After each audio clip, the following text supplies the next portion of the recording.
Chapter 1221. When it was late at night in Jianghu State, it was already morning in the Xianxia Islands of Snow Country. The Xianxia Islands were located in the northwest of Snow Country, close to the polar circle. It was a world of ice and snow and sparsely populated. A dozen islands of different sizes floated on the surface of the Arctic Ocean, covered with thick snow, like glaciers floating in the sea. The total land area of the Xianxia Islands was less than 6,000 square kilometers. There were no tourist attractions or rich resources. The development was backward and the population was sparse. Not to mention the world, even in Snow Country, many people had never heard of this place. To be exact, this was the situation of the Xianxia Islands more than 2 years ago. Today, more than 2 years later, there were still many people in Snow Country who had never heard of this place. But in the dark world, it could be regarded as famous and even well known. 1 month ago. That was when the final battle in Beihai had just ended. Snow Country officially granted the Xianxia Islands a new name. The name Xianxia Islands completely became the name of the Li family. This remote but indeed located in the hinterland of Snow Country was officially renamed the Dawn Islands. About 16,000 people from Snow Country were relocated to the Dawn Islands. The Aurora Legion entered the Dawn Islands in a high-profile manner. At the same time, it completely appeared in the sight of all the forces in the Dark World and stepped onto the world stage. Snow Country's Grizzly Bear Mercenary Corps, Cold Fire Mercenary Corps, Flying Bird, Wind and Snow Embrace, Cold Sword, more than 20 famous dark forces in Snow Country announced that they would become the vassals of the Aurora Legion at the same time. The Aurora Legion began to expand as soon as it officially appeared. In just 1 month, the dark forces in the 3 small countries around Snow Country were wiped out. As soon as the order of the local special warfare system collapsed, the Aurora Legion, which had entered in a high-profile manner, took over the position of the special warfare center of the 3 countries in the shortest time. The Aurora Legion's invincible conqueror path encountered strong resistance when it was cleaning up Reki City. Maybe it was not cleaning up. It was just a test. And the Aurora Legion's test also got the desired result. Hundreds of elites, including an expert at the peak of the Thunder-Shocking Realm, were all wiped out.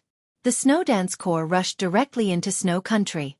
Within 48 hours, they continuously cleaned up 4 bases of the Aurora Legion before slowing down. However, it was only a matter of slowing down. The conflict between the Snow Dance Corps and the Aurora Legion continued. At the border between the 2 forces, there were conflicts and provocations almost every day. The changing times continued throughout the world. Since the fall of the Polar Ground Alliance, the Aurora Legion had become a new superpower in Snow Country in the eyes of the people in the Dark World. Perhaps its comprehensive strength was not as good as that of the Polar Ground Alliance, but it was not far behind. They already had the Dawn Islands as their foundation, and they also had experts at the peak of the Invincible Realm guarding them. Now they took root in Snow Country, and were rapidly expanding toward the entire eastern part of the European continent. The former superpowers had fallen apart, and new superpowers were constantly rising. Everyone believed that within 10 years, the Aurora Legion could surpass the former Polar Ground Alliance and become the strongest superpower in the eastern part of the European continent. Excluding the vassals, there were not many official members of the Aurora Legion. There were less than 50,000 people, and about 1/5 of them were in the logistics department. There were only 37,000 true warriors. But it was these less than 40,000 soldiers that intimidated the over 300,000 soldiers of the vassal forces, controlled the special warfare system of the entire Snow Empire, and became the heart of all the dark forces of the Snow Empire. The reason? The reason was not only that their leader was Wang Xiaoyao, an expert at the peak of the Invincible Realm. At the same time they were part of the North Sea Legion, and it could be said that they were the most elite forces in the Legion. An expert at the peak of the Invincible Realm. 4 deputy commanders of the half-step Invincible Realm. 12 experts at the peak of the Thunder-Shocking Realm. Nearly 50 experts in the Thunder-Shocking Realm. More than 5,000 experts in the Fire-Flaming Realm. Nearly 20,000 experts in the Ice-Condensing Realm. Within the Aurora Legion, the weakest one had entered the threshold of the Qi-Controlling Realm, one of the 4 realms of martial arts. This was an army whose average strength was at the peak of the Ice-Condensing Realm. They were invincible and had almost no shortcomings. Even in the whole world, only the Border Control Corps of Jianghu State could be compared with the Aurora Legion in terms of comprehensive strength. This army of nearly 50,000 was the carefully selected elites of the North Sea Legion. They were taken to Snow Country during the chaos in Snow Country. After the chaos ended, they were all detained by Wang Xiaoyao until today. For more than 2 years, the 50,000 army, which had existed in the name of the North Sea Legion, was not peaceful. Loyalty to Mount Dibing and loyalty to Wang Xiaoyao were two different concepts in many people's minds. Wang Xiaoyao controlled the situation and had been quietly changing the blood. Today, among the 12 experts at the peak of the thunder-shocking realm in the Aurora Legion, 7 of them were from Snow Country and had nothing to do with the North Sea Legion. 3 of them were from the former Polar Ground Alliance. This was the case for the high-level members of the Legion, let alone the shuffling of the middle and high-level members. In the name of the Wang family of Beihai, Wang Xiaoyao led 50,000 troops to conquer the dark world of Snow Country. After subduing these forces, he placed them inside the 50,000 troops. Day after day, he changed the inner direction of these 50,000 people little by little. This process was destined not to be easy. Many die-hard supporters of Mount Dibing gradually disappeared within 2 years. New forces joined in and moved faster and faster. In more than 2 years, Wang Xiaoyao finally took initial control of the situation and barely turned the 50,000 most elite forces into his own. So after the final battle of Beihai, Wang Xiaoyao officially moved the headquarters of the North Sea Legion in Snow Country and stationed it in the Dawn Islands. The North Sea Legion was officially renamed as the Aurora Legion. After more than 2 years of dormancy and management, from that moment on, Wang Xiaoyao, who had stepped into the peak of the invincible realm, completely straightened out the forces in his hands. The 50,000 Aurora Legion had also parted ways with the North Sea Legion and became a sharp sword in his hands. For the Wang family of Beihai, this was undoubtedly a huge blow. It meant that Wang Xiaoyao had completely betrayed Mount Dibing and taken away a part of the core strength of the North Sea Legion. The North Sea Legion, which had always been regarded as the biggest reliance of the Wang family of Beihai, was greatly weakened. Although they were still recruiting and expanding, there was no doubt that the loss of the 50,000 elites meant that they had lost the competitiveness to compete with the Border Control Corps for the #1 army in the world. The entire North Sea province was in an uproar. Wang Xiaoyao became a traitor that everyone in Beihai had to kill. More than one sword-holding family even claimed that Wang Xiaoyao was the biggest traitor and shame in the history of Beihai for hundreds of years, because he had split the core strength of Beihai. Mount Dibing had been silent. However, the core members of the Wang family of Beihai, led by Wang Xianxia, had begun to discuss the sanctions against the Aurora Legion. Wang Xiaoyao was still calm and collected. He occupied the dark world of Snow Country. After drawing a clear line with the Wang family of Beihai, he seemed to have reached a consensus in the long negotiations with Snow Country. There was no doubt that Snow Country wanted to control the Aurora Legion to serve them. Even when the Polar Ground Alliance existed, Snow Country didn't have its own experts at the peak of the invincible realm. If Wang Xiaoyao could completely rely on them, it would definitely be a pleasant surprise. It was just that they didn't look good, but they had a beautiful dream. Wang Xiaoyao didn't mind doing something for Snow Country, but he couldn't become a sword in the hands of Snow Country. The Aurora Legion expanded in the eastern part of the European continent as a free force. Similar to the Jianghu family and the Heroes Club in South America, they had reached a certain degree of cooperation with Snow Country. But the first thing they considered was the core interests of the Aurora Legion. This completely exposed Wang Xiaoyao's wild ambition. It also made the nature of the Aurora Legion completely different from the forces such as Kunlun City of Jianghu State, the Men in Black of Star State, and the Shadow Throne of the European Alliance. In a short time, Snow Country could only accept such conditions. Fortunately, there was still a long time. They wouldn't give up on subduing the Aurora Legion, and the Aurora Legion wouldn't let down its guard. This long game of seesaw warfare would not end, but this situation was enough for the Aurora Legion to gain a foothold in the Dawn Islands. As soon as the cooperation was established, Snow Country began to provide a large number of armaments for the Aurora Legion. Snow Country's economy was very poor, but it was an old powerhouse in terms of armaments. Maybe there was a gap between it and Star State in some high-end armaments, but a large number of medium and high-end armaments were not bad at all. It was enough to arm the Aurora Legion to the teeth. This could be said to be Snow Country's sincerity, and it was also a bargaining chip that moved Wang Xiaoyao. Wang Xiaoyao kept a straight face and accepted all the armaments, but he didn't reveal anything. For more than 2 years, he spent most of his time with his legion. Except for a trip to Jianghu State during the decisive battle in Beihai, he basically didn't leave. His life was a bit regular. The only person who could disturb his rest on weekdays was probably his closest ally, Wang Qinglei, who kept in touch with him all the time. Wang Qinglei's call came when Wang Xiaoyao was dreaming. In the dream, he once again dreamed of the woman who was almost engraved in his soul. He was confessing to her and even wanted to hold her hand. All dreams seem to be like this. Just as he was about to touch that hand, the phone suddenly rang. Wang Xiaoyao opened his eyes. There was no anger, no unwillingness. The picture in the dream was still echoing in his mind in reality. It was a pair of quiet but bright eyes that bloomed with stars all over the sky, looking at him quietly. He looked at the palm he stretched out in front of him. After all, it was just a dream. The air was a little heavy. Wang Xiaoyao's heart was filled with melancholy, depression, and a trace of pain. He sat up on the bed, pursed his lips, and took out his mobile phone to look at the number. He got out of bed, took the remote control on the bed at random, and clicked on the TV screen in front of him. Wang Qinglei's phone number appeared on the TV screen. Wang Xiaoyao answered the phone and looked at Wang Qinglei's figure on the screen. He was silent. He whispered, "What about rest?" Wang Qinglei looked at Wang Xiaoyao's somewhat absent-minded state and said with a smile, "I envy you. Although you were busy in the past 2 years, you began to relax after that period. Now the situation in Snow Country is stable. You can come to Wuxia when you have time. Last night, I drank with Mellow Light and talked a lot about you. It was very interesting. Next time you come, I'll prepare something good for you." Wang Xiaoyao was indeed a lot more relaxed now. He didn't have to work hard to hold the 50,000 troops in his hand and didn't dare to leave Snow Country. As for the expansion in the Dark World in the eastern part of the European continent, he didn't need to do anything. Now he was the only expert at the peak of the Invincible Realm in the eastern part of the European continent, and also the only expert of the Invincible Realm. Unless it was a special situation, he didn't need to do anything at all.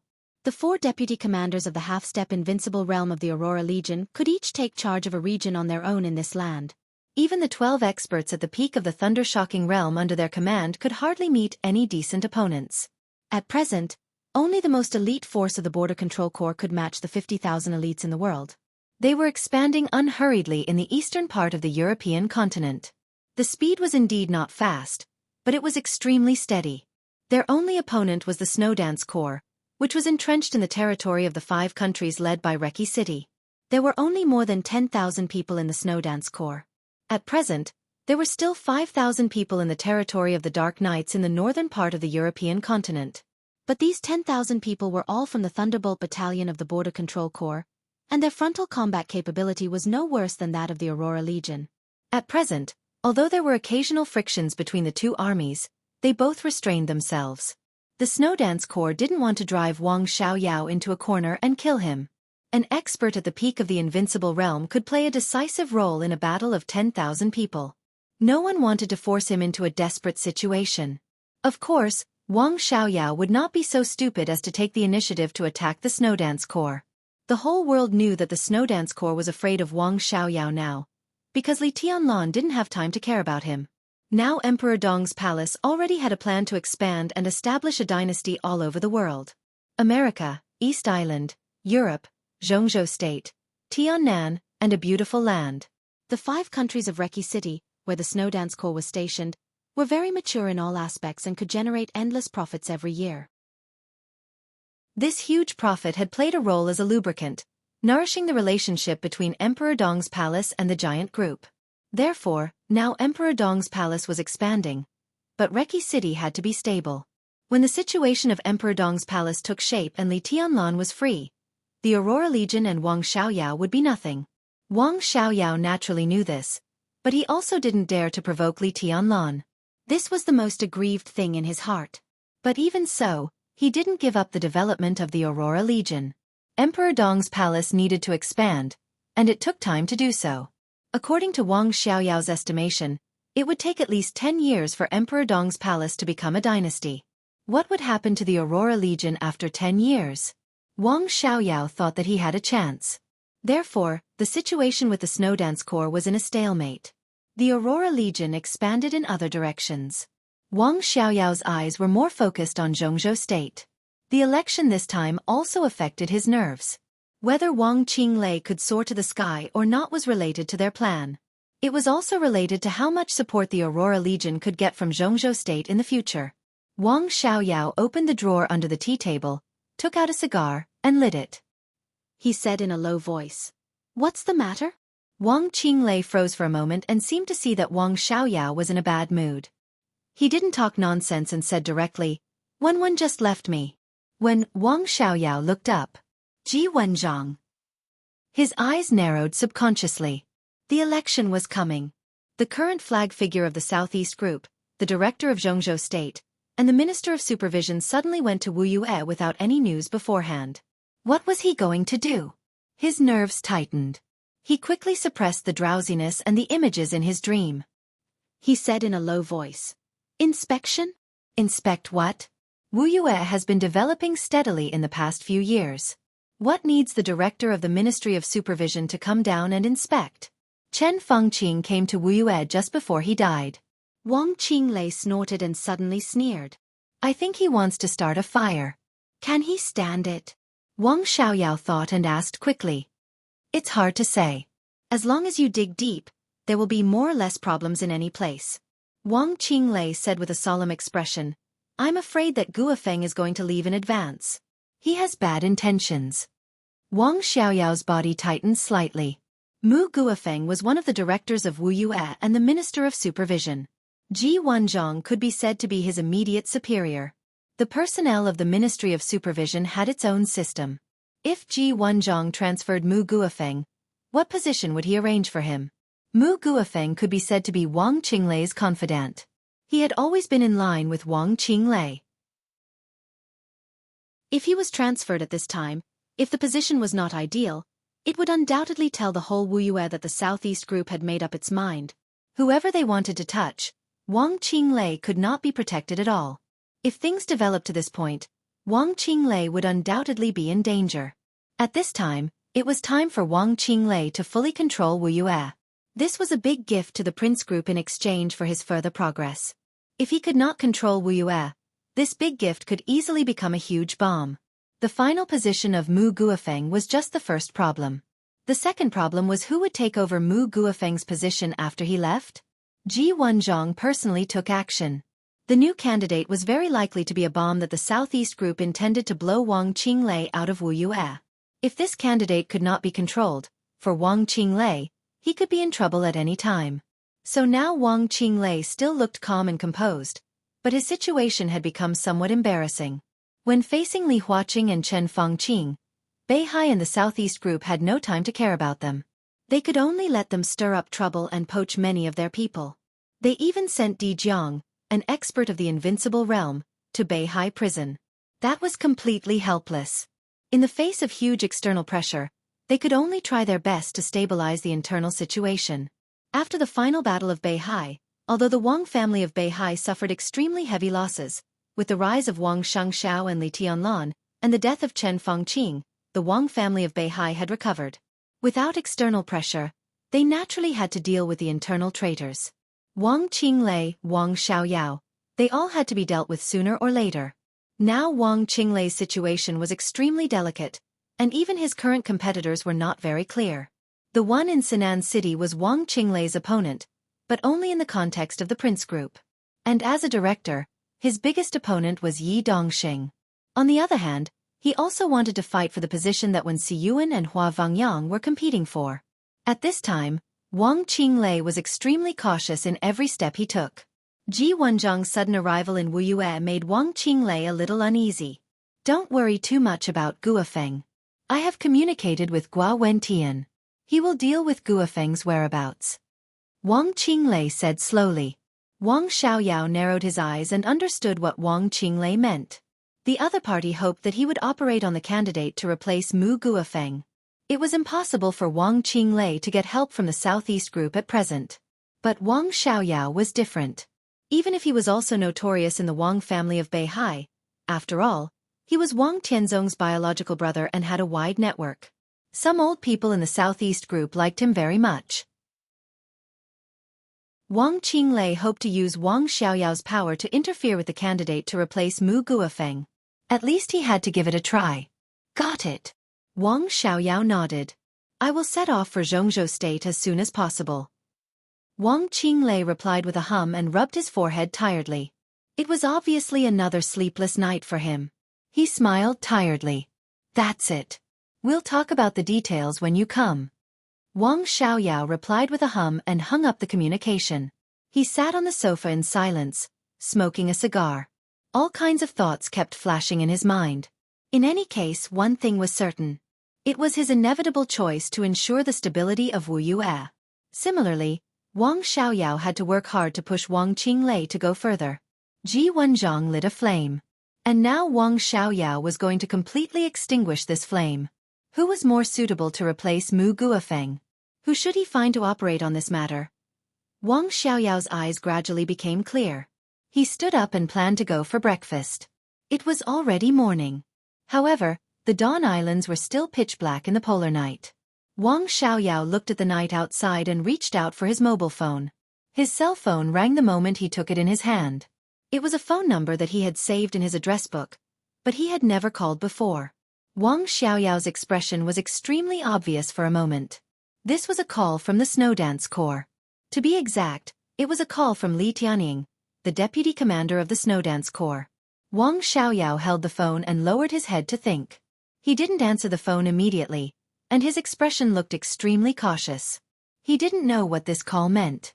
Although they were in a stalemate with the other party, they had always maintained a little restraint and even made concessions. If Eagle King's call was the ultimatum of Emperor Dong's palace, what should he do? Wang Xiaoyao thought a lot in an instant. He was actually no stranger to Eagle King. In more than 2 years in Snow Country, he had never had any direct contact with the old man of the Li family, nor had he talked to him. It was just that when he first arrived in Reki City, Wang Xiaoyao had met him once, so naturally, he couldn't say much. Apart from that first meeting, it was more than 20 years ago if they were to go back further. At that time, Wang Xiaoyao was still a teenager, about 11 or 12 years old. In his memory, he seemed to have hugged him. Wang Xiaoyao was a little troubled. Eagle King, whether in the past or the present, was a very strong figure. He hesitated for a moment, but still answered the phone. Eagle King's weathered and resolute figure appeared on the big TV screen. Wang Xiaoyao's eyes flickered, but his smile was natural. Uncle Li, I'm really surprised that you called me in person. Eagle King smiled indifferently, and his expression was a little cold. I don't have much time. Let's get down to business. After the collapse of the Li family, Eagle King naturally didn't have a good impression of the Wang family of Beihai. But he also didn't appreciate Wang Xiaoyao, who had betrayed the Wang family of Beihai. This had nothing to do with the Wang family of Beihai. An old man like him, who engraved his loyalty in his bones and was willing to give everything for it, had an instinctive aversion to any traitor. Go ahead, I'm listening. Wang Xiaoyao smiled and looked extremely sincere. Young madam will arrive in Reki City in 40 minutes. Eagle King's voice was calm. In 2 hours, she will enter the Dawn Islands. Get ready. Young madam. Young madam. Wang Xiaoyao's eyes suddenly widened. A look of surprise and hesitation constantly flashed in his eyes.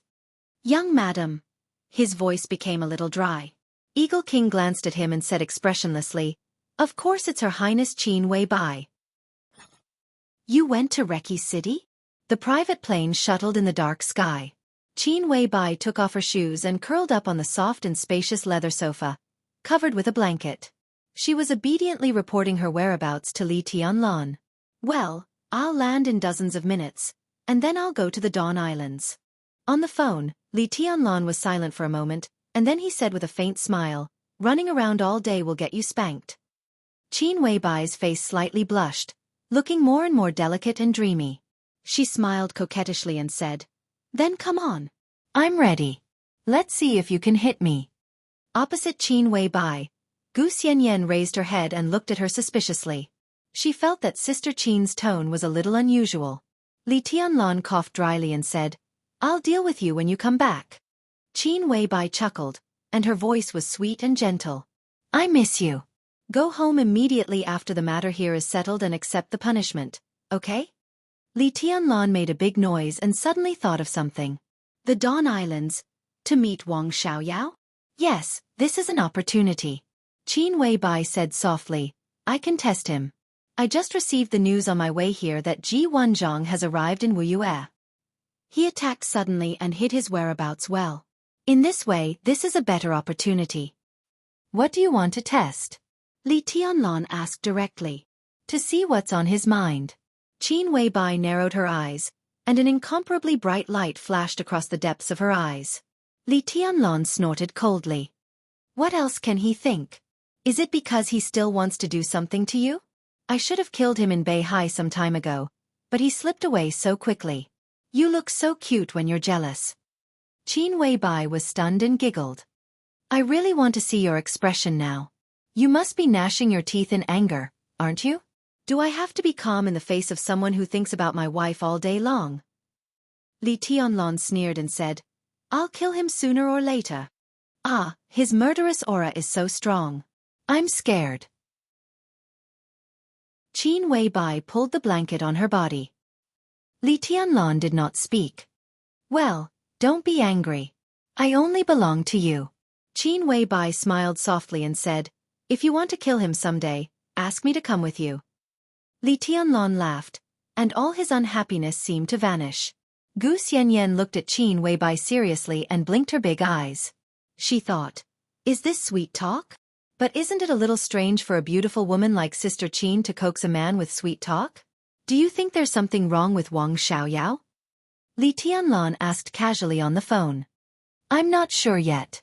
Qin Weibai blinked and said, but this opportunity is worth a try. Maybe he will show some of his foxtail.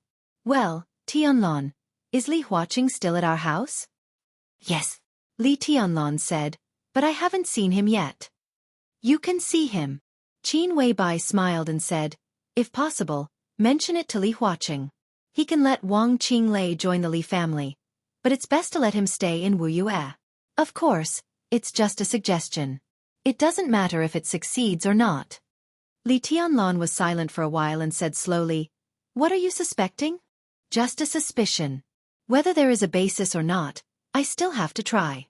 Qin Weibai's voice was lazy. I probably understand what you mean. Li Tianlan said, Well, then I'm hanging up. I still have to learn some more information.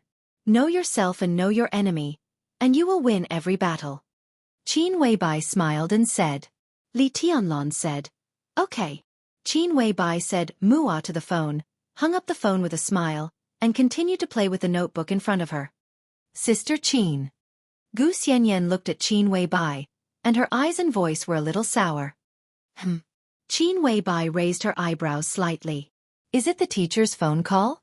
Gu Xianyan held her cheek with one hand and whispered, You are so kind to him. He is very kind to me too. Qin Weibai said casually. It's different. Gu Xianyan shook her head subconsciously, but she couldn't tell exactly what was different. Qin Weibai looked up at her, smiled, and continued to look at the notebook in front of her. There were pages of extremely detailed information in the notebook. It was about Wang Xiaoyao, Wang Tianzong, Wang Qinglei, and everything related to them. The information was extremely messy, and it could even be said to be a mess. Some of the information only had 2 short sentences or a few lines, and some of them were the speculations of the people who collected the information. There was a date at the end of each piece of information. The latest information about Wang Xiaoyao was 3 days ago. The earliest one was about 6 years ago. Qin Weibai had read this information, which had been collected for several years, many times in the past, but she could never be sure of anything. The information showed that Wang Xiaoyao had a very good relationship with Wang Tianzong when he was a child. However, this relationship began to have some subtle changes at about the age of 15. This change was so subtle that even the people involved did not notice it. The relationship between the 2 brothers was still very good, but there were more and more differences on various things. When Wang Xiaoyao was 19 years old, he seemed to have a big fight with Wang Tianzong. It was impossible to investigate the cause, but since then, Wang Xiaoyao had no contact with anything to manage the family. He became a prodigal son of the Wang family of Beihai, or rather, a playboy of the Wang family of Beihai. Although he didn't take the initiative to make trouble, there were countless stories of indulging in love affairs. Because of women, A considerable number of so-called young masters from wealthy families in Jianghu state had been severely punished by him. But anyone who provoked him, Wang Xiaoyao was simply unscrupulous in dealing with them. At that time, he was studying at Huaqing University, but he basically didn't attend classes all year round. He kept a senior sister in the student union, fell in love with a young counselor, wandered around places like Yuzhou Dance Academy and Yuzhou Film Academy as if they were his own harem. He bought luxury cars, played with luxury watches, set up an esports team, made several stars who were active on the screen to this day popular, and opened a club. He did nothing that should be done and nothing that should not be done. His name was Wang Xiaoyao. Gradually, in other people's mouths, his name was reversed, and he became King Xiaoyao of the Wang family of Beihai. This situation lasted until he met himself, who was 23 years old, when he was 30 years old. Qin Weibai was in a trance. To be exact, when Wang Xiaoyao was 30 years old, he met another himself. All of his flirtatiousness completely disappeared. He became a young boy who worried about personal gains and losses. Not long after that, he returned to Beihai once, then appeared in Huating again, and then went to Wuxia. It seemed that from that time on, Wang Xiaoyao and Wang Qinglei became closer and closer. What did this mean? Sister, why did you ask the teacher to mention Wang Qinglei to Li Huaqing? What's the benefit of keeping him in Wuxia? Gu Xianyan suddenly asked. Maybe not. Qin Weibai said softly, at least if Wang Qinglei is still in Wuxia, then within 5 years, Wuxia belongs to Wang Qinglei, not Wang Xiaoyao. Is there a difference? Gu Xianyan said doubtfully. They cooperate very closely. These two people, whoever leaves the other will not have a good end. From the perspective of interests they are already one. They are almost inseparable. It seems so. Qin Weibai muttered to herself. But what is the truth? Xianyan, do you think Wang Xiaoyao really betrayed Mount Dibing? Chapter 12:22. When the helicopter lowered its altitude in the air, Qin Weibai in the cabin saw Wang Xiaoyao for the first time. There was no dawn in the Dawn Islands at this time. It was dark and hazy for 24 hours. Wang Xiaoyao stood under the fluttering flag at the gate of the headquarters of the Aurora Legion. His clothes and flag were undulating in the cold wind, looking a little lonely and bleak. Qin Weibai's expression was calm and a little indifferent, but there was some thought in her eyes.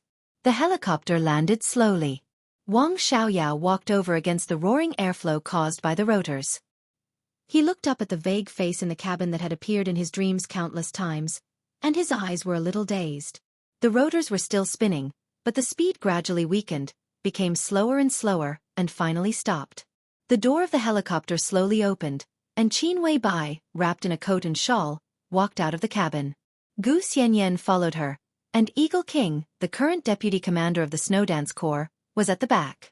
Anyway, even if they all knew that the Aurora Legion did not dare to touch Qin Weibai, the young madam of the Li family now appeared in the eastern part of the European continent. No matter how bold the Snowdance Corps was, it was impossible for them to let her and Gu Xianyan come to the Dawn Islands. Eagle King following them was the most basic attitude. Qin Weibai glanced at Wang Xiaoyao. Her eyes were calm and distant. It seemed that the distance of thousands of miles was stretched longer and longer in this glance. Wang Xiaoyao's palm moved, and the corners of his mouth twitched slightly. He was a little self-deprecating. Qin Weibai did not shake hands with him. The goddess of the dark world did not have the habit of shaking hands with anyone. She had always been so high and mighty, looking down on everyone in the whole world. It was a kind of blasphemy for anyone to even approach her. Wang Xiaoyao had crazily pursued her for several years, but he had not even touched Qin Weibai's hand, let alone a little intimate action. To be exact, she did not even let Wang Xiaoyao get within 1 meter of her. So she was high and mighty, and she was unparalleled in the world. She naturally stood on the ethereal clouds and noble altar. She was so beautiful and otherworldly. Wang Xiaoyao had even thought before that it did not matter if he could not catch up with her in his life. It did not matter if he could not touch a finger of her in his life. It seemed that such a woman could not be touched by men in the world at all. Wang Xiaoyao was sure that he could pursue her for a lifetime. He could not get married, could not have children, could not have anything. He really didn't have any requirements. If all the men in the world could not get Qin Weibai, then he just wanted to be the man closest to her, even if they were just ordinary friends. That period of time, those thoughts were very bitter, but when he thought about it, there was also a faint sense of warmth. Then Li Tianlan appeared. He appeared beside Qin Weibai so naturally and easily. And Qin Weibai handed herself over to that young boy so naturally and easily. Who was Li Tianlan? Li Tianlan. To the end. So what? Something. Wang Xiaoyao felt that he seemed to have forgotten the state he was in when he first got the news. He remembered Qin Weibai's happiness and pride when she held Li Tianlan's arm and announced that he was her man. She remembered that when they were in the Sky Academy, before Li Tianlan went to East Island, Qin Weibai put her arms around his neck and kissed him gently and sweetly. At that time Li Tianlan, who had just left the Li family, felt inferior and confident, and was at a loss for what to do, was as young and inexperienced as a fool. He thought back to the countless nights when that ignorant brat had embraced the girl he had pursued for years but had never gotten close to. Did he regard her as a treasure? Or did he casually and carelessly enjoy the docility and flattery of the goddess? Her coldness, her distance, her politeness, her strength, and all the things that could make people feel distant, unapproachable, and difficult to get along with naturally disappeared when she was in front of Li Tianlan. She was as passionate as fire and amorous. Every gesture she had before was just because she had not met the man she liked. At that time, Wang Xiaoyao understood that there was no such thing as an unattainable goddess. No matter how inviolable a goddess was, she would become a demon in front of her man, releasing all her charm and passion. It was also at that time that Wang Xiaoyao understood that the idea of protecting her for a lifetime was just his wishful thinking, which made him feel happy and bitter when he thought of that time. All his pursuit and sincerity really did not leave any trace in her heart. In his eyes, Qin Weibai was the goddess who occupied the whole world and all his soul. In Qin Weibai's eyes, Li Tianlan was her whole world and sky. So in Li Tianlan's eyes, what was Qin Weibai like? The answer that was about to come out was like a knife, stabbing into Wang Xiaoyao's heart, breaking his heart into grains of dust. Goddess? She did not exist. In Li Tianlan's eyes, Qin Weibai was just a woman. A woman who was strong and dignified in the outside world, but in front of him, she would cook for him, warm his bed, and serve him carefully. She would act coquettishly, docile, and even in heat. Li Tianlan might love her very much, but it was obvious that Li Tianlan was in charge of their relationship. Therefore, even though Li Tianlan had Wang Yuetong and Dongqing Rushi by his side, Qin Weibai was still so obedient that no one dared to believe it, but it also broke their hearts. Wang Xiaoyao felt that he had been completely trampled from beginning to end by Li Tianlan, who was still nothing at that time, in terms of personality and dignity. This kind of trampling had nothing to do with status, but because he had obtained the tenderness that he most wanted but was doomed to not get. Wang Xiaoyao's state of mind was completely shattered by the sweetness shown by Li Tianlan and Qin Weibai bit by bit. It became dark, messy and gloomy. Qin Weibai had never cared about him. Her repeated rejections were so obvious that Wang Xiaoyao didn't understand it at that time. It wasn't until the moment he saw Li Tianlan that he realized what he had done. He was like a mangy dog who kept drooling at delicious food but dared not approach it. His every move was so annoying. He had been crazy, drunk and angry, but he really could not hate her. Qin Weibai's repeated rejections had already shown her attitude. From beginning to end, she had never given him any chance. There was no ambiguity, no exploitation. She just clearly drew a line with him. His repeated attacks seemed to be relying on his family background to not know what was good for him. He did not hate Qin Weibai. He was just angry at his own incompetence. The rest was endless killing intent for Li Tianlan. It was just that Li Tianlan's rise was too fast. He did not find a chance in East Island. After the final battle of Heaven Capital, Li Tianlan disappeared directly. In 3 years, he had established his position as the first person of the young generation when he came back. He was the youngest combat capability of the invincible realm in the Dark World. Wang Xiaoyao sadly found that he could no longer defeat Li Tianlan, although he had entered the invincible realm at that time. But Wang Xiaoyao did not give up. He found his goal and direction again. He no longer used the name of the Wang family of Beihai to play games in the world and be a damn King Xiaoyao. He was Wang Xiaoyao. He wanted the whole world to remember this name. He wanted to be an expert who could conquer the whole world. He betrayed Mount Dibbing, but he got the most elite force of the Beihai Corps. The comprehensive strength of the Beihai Corps had dropped a level because of his betrayal. The Aurora Legion came out of nowhere. He became an expert at the peak of the invincible realm. He was far away from Jianghu state. But his killing intent and hostility toward Li Tianlan were getting stronger and stronger. So when Jiang Shangyu and Li Guangtu came to him to ask for cooperation, Wang Xiaoyao agreed without hesitation. They wanted the Wang family of Beihai, as long as they had the ability. They wanted the whole dark world, as long as they had the ability. They could have anything they wanted, as long as they were qualified. What Wang Xiaoyao cared about was what they wanted to do. Jiang Shangyu and Li Guangtu wanted to kill Li Tianlan in the final battle of Beihai. At that time, the lineup seemed to have great hope, and this hope deeply touched Wang Xiaoyao's soul. Wang Xiaoyao agreed to cooperate. He just made a request to Jiang Shangyu and Li Guangtu. If the final battle of Beihai was won, the interests of Beihai, Emperor Dong's palace, Jianghu state, and even the dark world. He didn't want any of it. He only wanted Qin Weibai. The Qin Weibai who made him obsessed, crazy, and even irrational. The Qin Weibai who didn't care about him at all. He only wanted Qin Weibai. Wang Xiaoyao didn't care about her past with Li Tianlan, whether she had a man, or whether she liked him or not. It didn't matter. Because in Wang Xiaoyao's heart, she was still a goddess, superior. He just needed to stay with her quietly. The final battle of Beihai failed. Li Tianlan didn't die, and Emperor Dong's palace didn't collapse. Emperor Dong's invincible aura had completely spread to the whole dark world. He reached the top of the divine list and was the first in the world. The goddess was still a goddess. But countless people in the world were admiring her vision. She didn't have Samsara palace, and she didn't even have to be the patriarch of the Qin clan. She was Emperor Dong's woman. What did this identity mean? It meant that the Aurora Legion, a behemoth that was only one step away from the real superpower, had to be prepared. It meant that Wang Xiaoyao, as the commander of the Aurora Legion, had nothing to do with Emperor Dong's palace, and even had some hostility. When he learned that Emperor Dong's woman was coming, he could only wait here obediently. Just like the notice that Eagle King gave to Wang Xiaoyao a few hours ago. Yes, it was a notice, without any consultation. Their young madam was coming to the Aurora Legion, so he had to wait. Hostile relationship? True position? This was no longer something that Emperor Dong's palace needed to consider. Now in the whole dark world, perhaps except for the Wang family of Beihai, no other force dared to face Emperor Dong's palace alone. They might still be hostile to Emperor Dong's palace, and even dare to take action. But every action must be a combination of multiple forces, and a careful plan was carried out.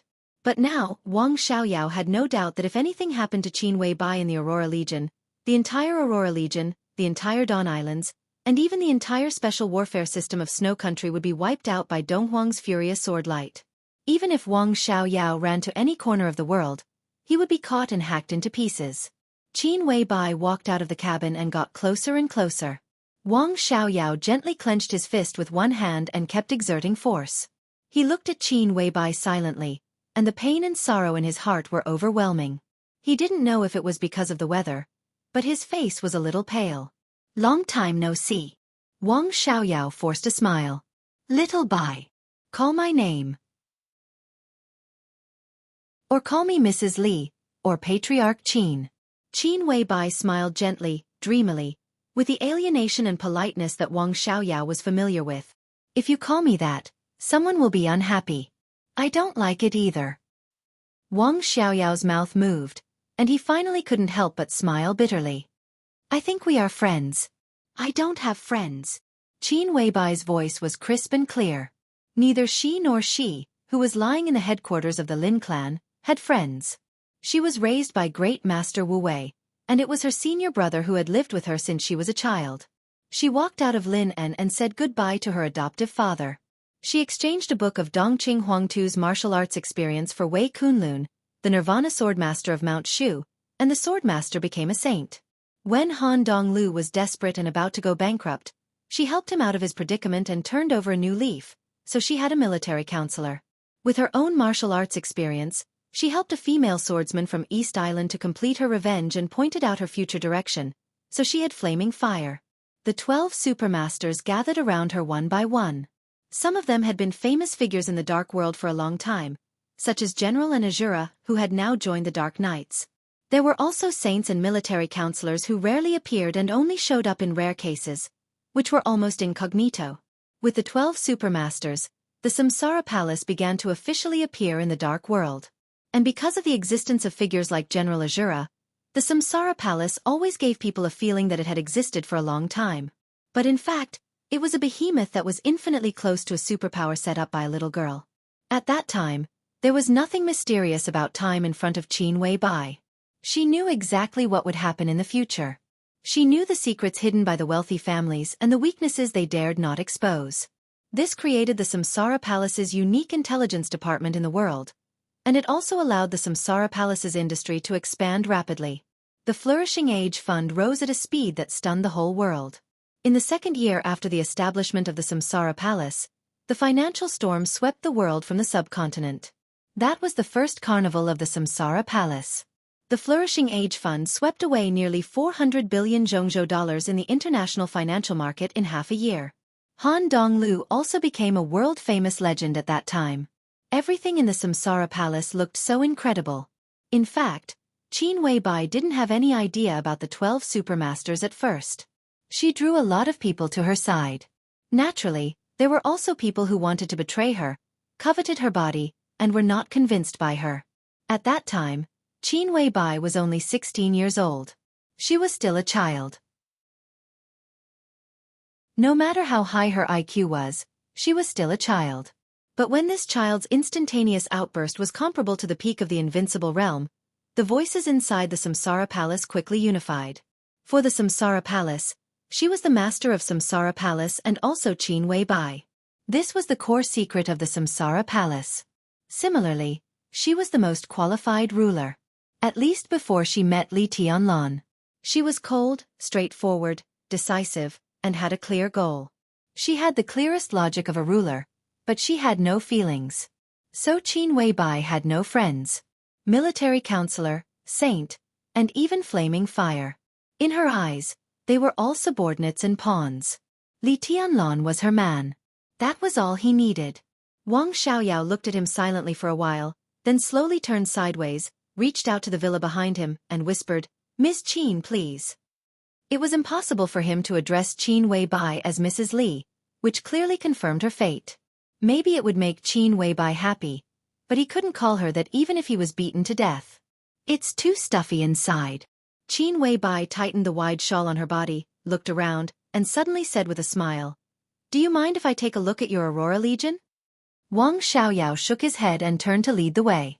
The Dawn Islands consisted of more than a dozen islands of different sizes. The headquarters of the Aurora Legion was set up on the largest island in the center of the islands. Under the polar night, it was a world of ice and snow, without any kind of warm atmosphere. The headquarters of the Aurora Legion was completely like a monster armed to the teeth.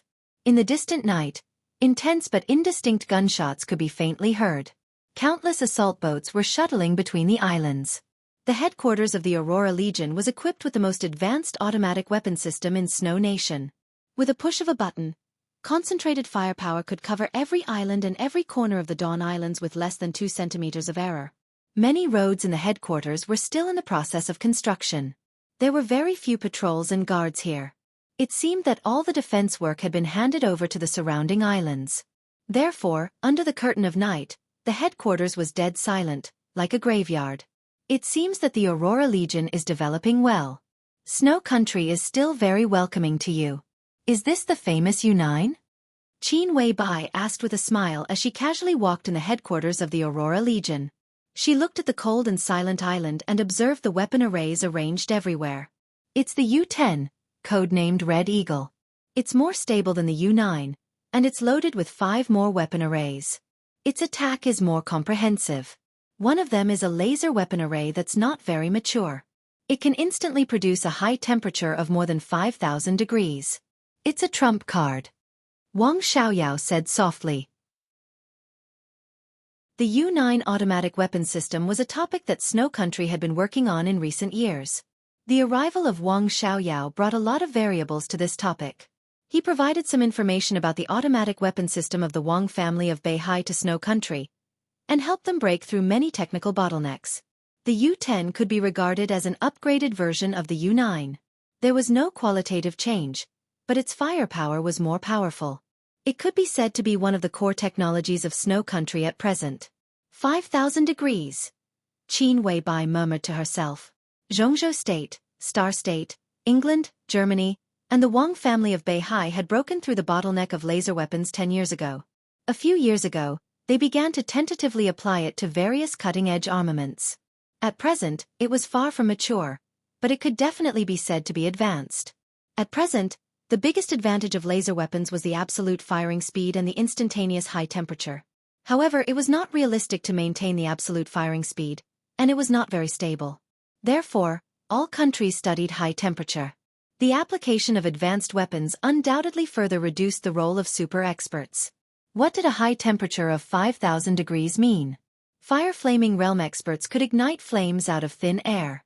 A normal expert at the peak of the fire-flaming realm could produce a flame of nearly 300 degrees. Fireman, who was known as the strongest fire-flaming realm expert, could produce a flame of nearly 1,000 degrees when he attacked with all his strength. Even Li Tianlan's current value would not be much higher than that of Fireman. A high temperature of 5,000 degrees was a fatal threat to Li Tianlan. What's the plan of the Aurora Legion in the future? Qin Weibai asked casually. Wang Xiaoyao raised his eyebrows and narrowed his eyes subconsciously. Snow Country is different from most countries, and it's also different from East Island. No matter how bad their economy is, their foundation and national strength are there. Their attitude towards the Aurora Legion will not be the same as East Island's attitude towards the Purgatory of Heaven capital.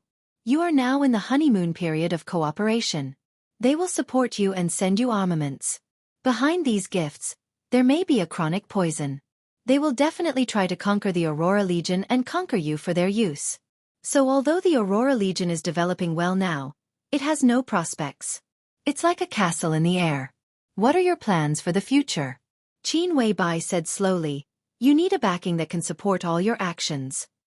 Wang Xiaoyao understood what Qin Weibai meant. A backing that could support all his actions and let him take root in Snow Country even if he fell out with Snow Country. Many countries actually had this strength. But considering various reasons, there were very few countries that could meet this condition. The Jianghu State Parliament could, but Wang Xiaoyao didn't want to get involved for the time being. In fact, the Parliament of Jianghu State had extended an olive branch to him several times, but Wang Xiaoyao had been dragging it on. At this time, turning to the Parliament of Jianghu State would mean fighting head-on with Emperor Dong's palace. The current Aurora Legion obviously did not have this kind of strength. The Wang family of Beihai could do that. But he couldn't go back, so he naturally wouldn't receive any support. In addition to the first two, Emperor Dong's palace also had the strength to do so. Wang Xiaoyao was silent for a while and said slowly, if you are here to invite me to join Emperor Dong's palace, I refuse. I don't know how stubborn you are. That's stupid. Qin Weibai's comment was light and merciless. Since Wang Xiaoyao had betrayed the Wang family of Beihai, taking refuge in Emperor Dong's palace was his best choice at the moment. Qin Weibai believed that Wang Xiaoyao could see it clearly. The Jianghu State Assembly looked good, but that was all. Li Huaqing's actions seemed to be covetous of Li Tianlan. But he was in Emperor Dong's palace, which showed that he attached great importance to Emperor Dong's palace. If Wang Xiaoyao turned to the council at this time, he would only be a pawn against Li Tianlan, a pawn that could be sacrificed at any time. Emperor Dong's palace was his only choice. She was sure that Wang Xiaoyao knew this. But he refused. If that wasn't stupid, then what was? This is a matter of dignity. Maybe you don't agree, but this is my attitude. I don't want to see the woman I love being whispered in the arms of the man I work for. Even if I succeed, it will be the most thorough failure. Qin Weibai didn't say a word. Her side profile was a little cold and looked more delicate. Wang Xiaoyao's voice was clear and serious. She couldn't tell the truth from the lie. This is not the main purpose of my visit, Qin Weibai said lightly. When Wang Xiaoyao's eyes fell on her, she said slowly, I owe you a favor. Maybe I can pay it back now. Wang Xiaoyao looked at her quietly. His eyes were quiet, but there was a kind of greed without any other desire in them. It seemed that he wanted to deeply imprint the side profile in his eyes into his bones. We worked together in East Island. Qin Weibai's voice was calm. I said, at the right time, I can pay you back or cooperate with you. It has nothing to do with the Wang family of Beihai. Wang Xiaoyao's eyes quietly condensed for a moment. Of course, he remembered this. On the second day before the final battle of Heaven Capital, beside the fishing village of Ninghu in East Island, he took Demon Eye and cooperated with Samsara Palace to kill an incredible teenager. A teenager who was only in his teens, but broke the limit of his body and exerted the power of the half-step invincible realm. Wang Xiaoyao couldn't evaluate that teenager. He was not a so-called genius. To have that power at that age, Wang Xiaoyao could only see cruelty. If he lived to this day, he might not be as powerful as Li Tianlan, but he was almost sure to be qualified to enter the divine list. Maybe his ranking would be higher than his. Wang Xiaoyao still didn't understand the deep meaning of that cooperation. The lineup of Emperor Dong's palace at that time, even the last sword that killed the teenager, was done by the hidden Samsara Palace master. Wang Xiaoyao didn't know the meaning of Qin Weibai's cooperation with him. Does Wang Tianzong know about this? Qin Weibai suddenly asked. This question came out of the blue, without any warning. Wang Xiaoyao shook his head subconsciously. I don't know. Qin Weibai took a serious look at him. She was still not sure if it was true or not. She said softly, You don't want to join Emperor Dong's palace. With your IQ, you won't join the parliament.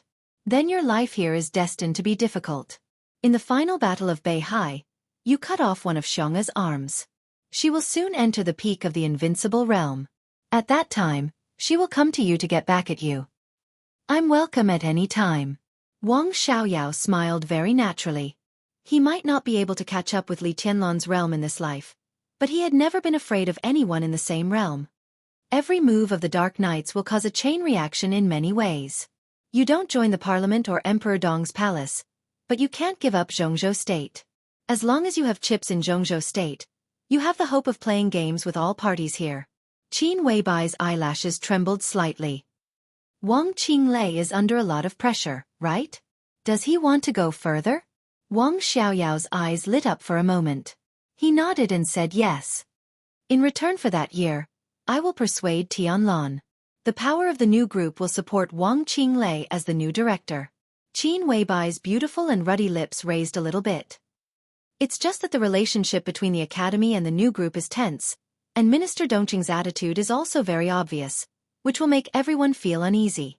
In this election, I think to a certain extent, Yi Dongqing's promotion is inevitable, even if it is to check and balance Minister Dongqing.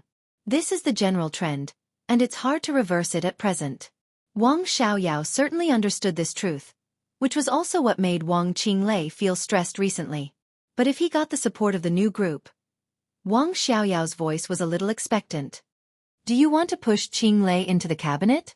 If he could enter the cabinet, it would undoubtedly be the best choice, and it would be one step closer to Wang Qinglei's ultimate goal. That's also difficult. Whether it's Hua Zhangyang or Wen Xiyuan, compared to them, Wang Qinglei has no advantage at all. A mysterious smile bloomed from the corner of her mouth. The current position is not very easy to arrange, so I don't think it's necessary for Wang Qinglei to leave Wuyue for the time being. It's good for him to be the director of Wuyue. He can further accumulate capital, and at the same time further control Wuyue. He can also be the director of that position with the least competitive pressure. I think the Prince Group will also agree to this plan. Qin Weibai's voice was soft and clear. As she spoke, her bright eyes were staring at Wang Xiaoyao's eyes, silently observing the changes in Wang Xiaoyao's eyes from the most subtle parts. In the Dawn Islands under the polar night, the night in the morning was very dark. Wang Xiaoyao's cold eyes, which reflected the heaven and earth, seemed to be brighter. Other than that, there was no change. The two of them looked at each other for less than 3 seconds. Wang Xiaoyao turned his head and continued to move forward. His voice sounded softly, faintly, "That's fine too." Chapter 12:23. There was a silence in Wang Xiaoyao's voice that was as deep as the night. His answer was simple and ethereal, like the wind blowing over the Dawn Islands, lonely and cold. Qin Weibai's eyes sparkled with the light of thinking, and she didn't speak for a while. She was analyzing what Wang Xiaoyao's answer meant. In fact, Wang Xiaoyao was wrong about one thing. He was not without a trace in Qin Weibai's heart. But this trace had nothing to do with love, but a kind of caution and defense that could not be seen through. Wang Xiaoyao was definitely not a simple person. The whole world knew this very well. It was not because he betrayed the Wang family of Beihai, not because he was an expert at the peak of the invincible realm, and not because of the current atmosphere of the Aurora Legion. Even when he was the King Xiaoyao of the Wang family of Beihai in the code of a playboy of Beihai, people who really knew Wang Xiaoyao would not underestimate him or even ignore him.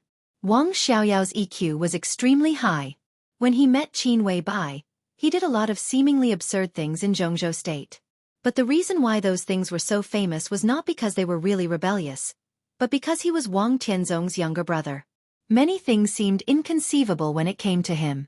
But in fact, Wang Xiaoyao did not really delay the things that he should do. In the inheritance of Beihai from generation to generation, there were more and more branches, and the direct descendants of each generation were rarely alone. Most of the patriarchs of the Wang family of Beihai had brothers or sisters, and sometimes more than one. Most of the brothers and sisters of the North Sea patriarchs were people with extremely high emotional intelligence. They might shake the world, or they might be unknown, or they might be dissolute and unrestrained. No matter how they appeared in front of the world, in reality, there was only one important role for them. That was to be the core link between the Wang family of Beihai and the Southeast group. This role had been played by the younger brother of the heavenly son of Beihai, the only king parallel in the history of the Wang family of Beihai, the only god of war in the history of Beihai, the ancestor of the Lin clan, and the founder of the Li family, had also played this role. Wang Xiaoyao had also played this role, and he had done an excellent job.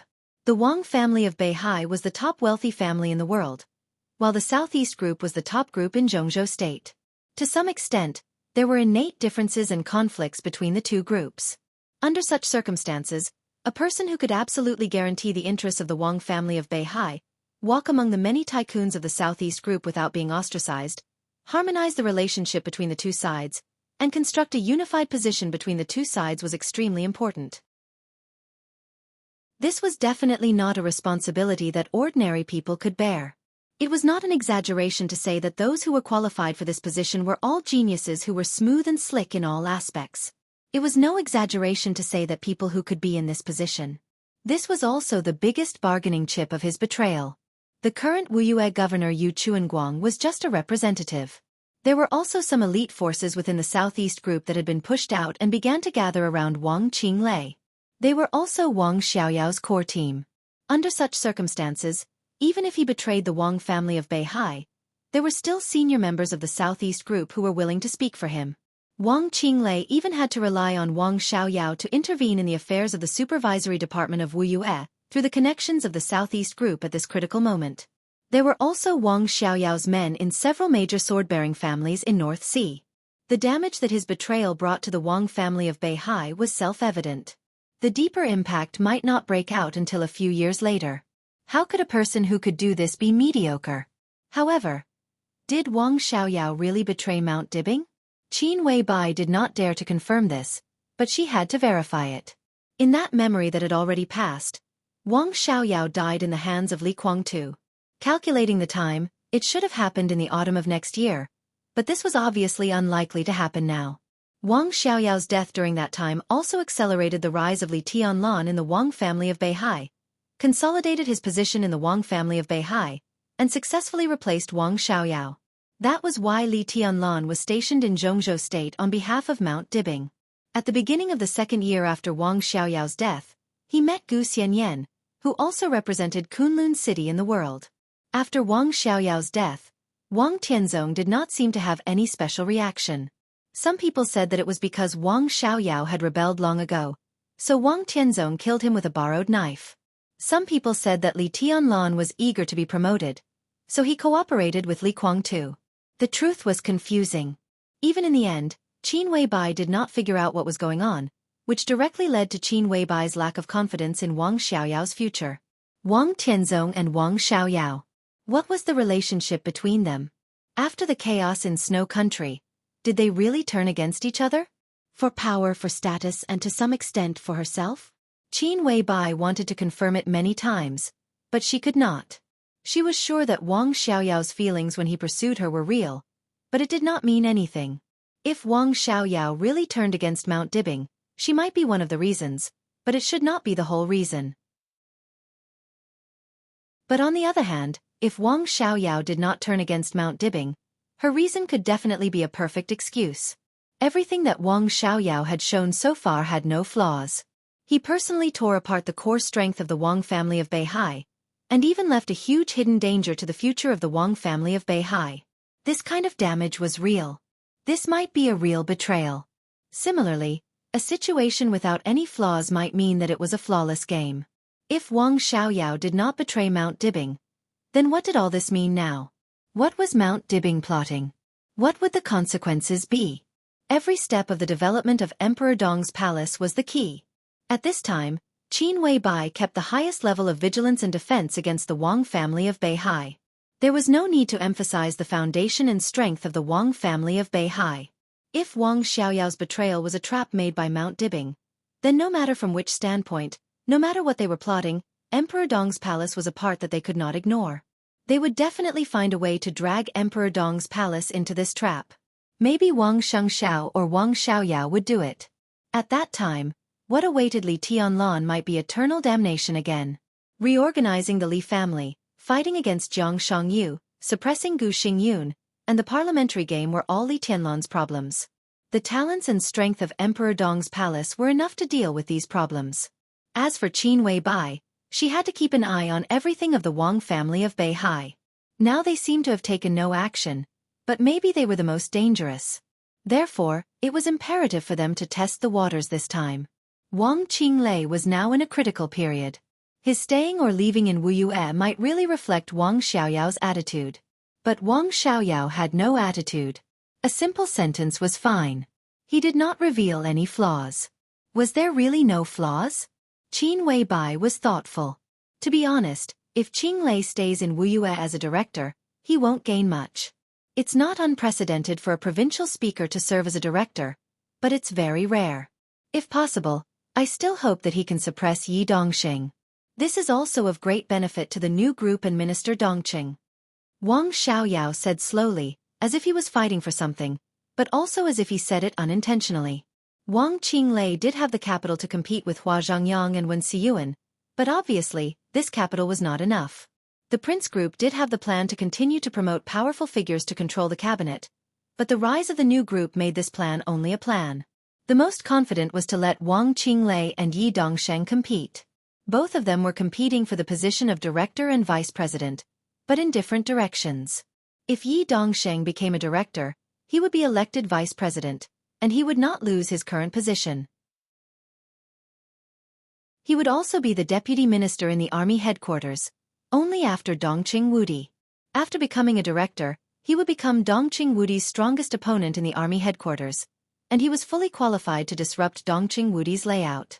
If Wang Qinglei became a director and served as vice president, his future direction would have nothing to do with the army headquarters. To some extent, he could be said to be Li Huaqing's deputy.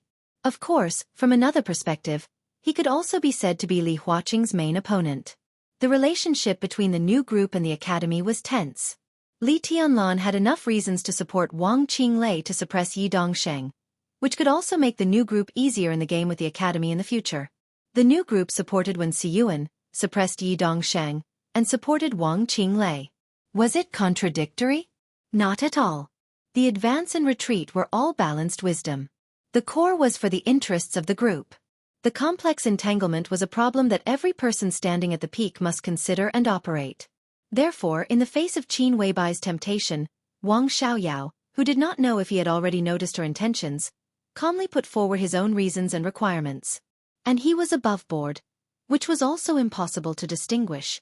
So you want Wang Qinglei to leave Wuyue? Qin Weibai suddenly laughed. Her question could already be considered absolutely direct. That was the main purpose of her temptation. The situation was very simple. If Wang Qinglei left Wuyue, the most likely person to replace him to control Wuyue was Yu Chuanguang, and it could only be Yu Chuanguang. Yu Chuanguang was Wang Xiaoyao's real confidant and absolute best friend. And Wang Qinglei was Wang Xiaoyao's closest ally. If Wang Xiaoyao really betrayed Mount Dibing, there would be no difference between the two of them controlling Wuyue. But if Wang Xiaoyao did not betray Mount Dibing, The difference between the two of them controlling Wuxia was like heaven and earth.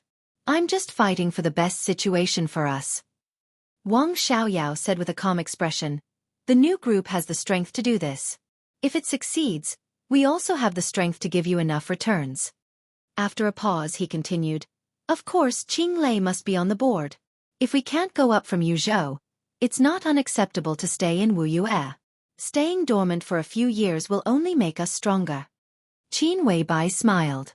It seemed that she had seen through everything, like a polite echo, or something else. She was still not sure about Wang Xiaoyao's attitude. But she could not be sure, which was already a kind of news. Wang Xiaoyao turned to look at Qin Weibai. Her face became more and more three-dimensional and perfect in the dark night. It was so exquisite that it was like a magnificent and soul-stirring dream. He looked at her bright eyes that he would never forget and suddenly laughed. Qin Weibai raised her eyebrows slightly. I'm suddenly thinking about a problem. Wang Xiaoyao chuckled softly and said, if at this time, I want to take you away at all costs, the Wang family of Beihai, the Aurora Legion, the world, and the ambition will all go to hell. I only want you. I can only take you away. I can give up everything but you are mine. Even now if I take action, what do you think our future will be like? Qin Weibai narrowed her eyes slightly and smiled. You can't take me away, and you will die a terrible death. Is this a threat? Wang Xiaoyao looked deeply into Qin Weibai's eyes. This is advice. Qin Weibai smiled impeccably. I really don't know martial arts, but it doesn't mean that I don't have the ability to protect myself. If you want to take action, just try.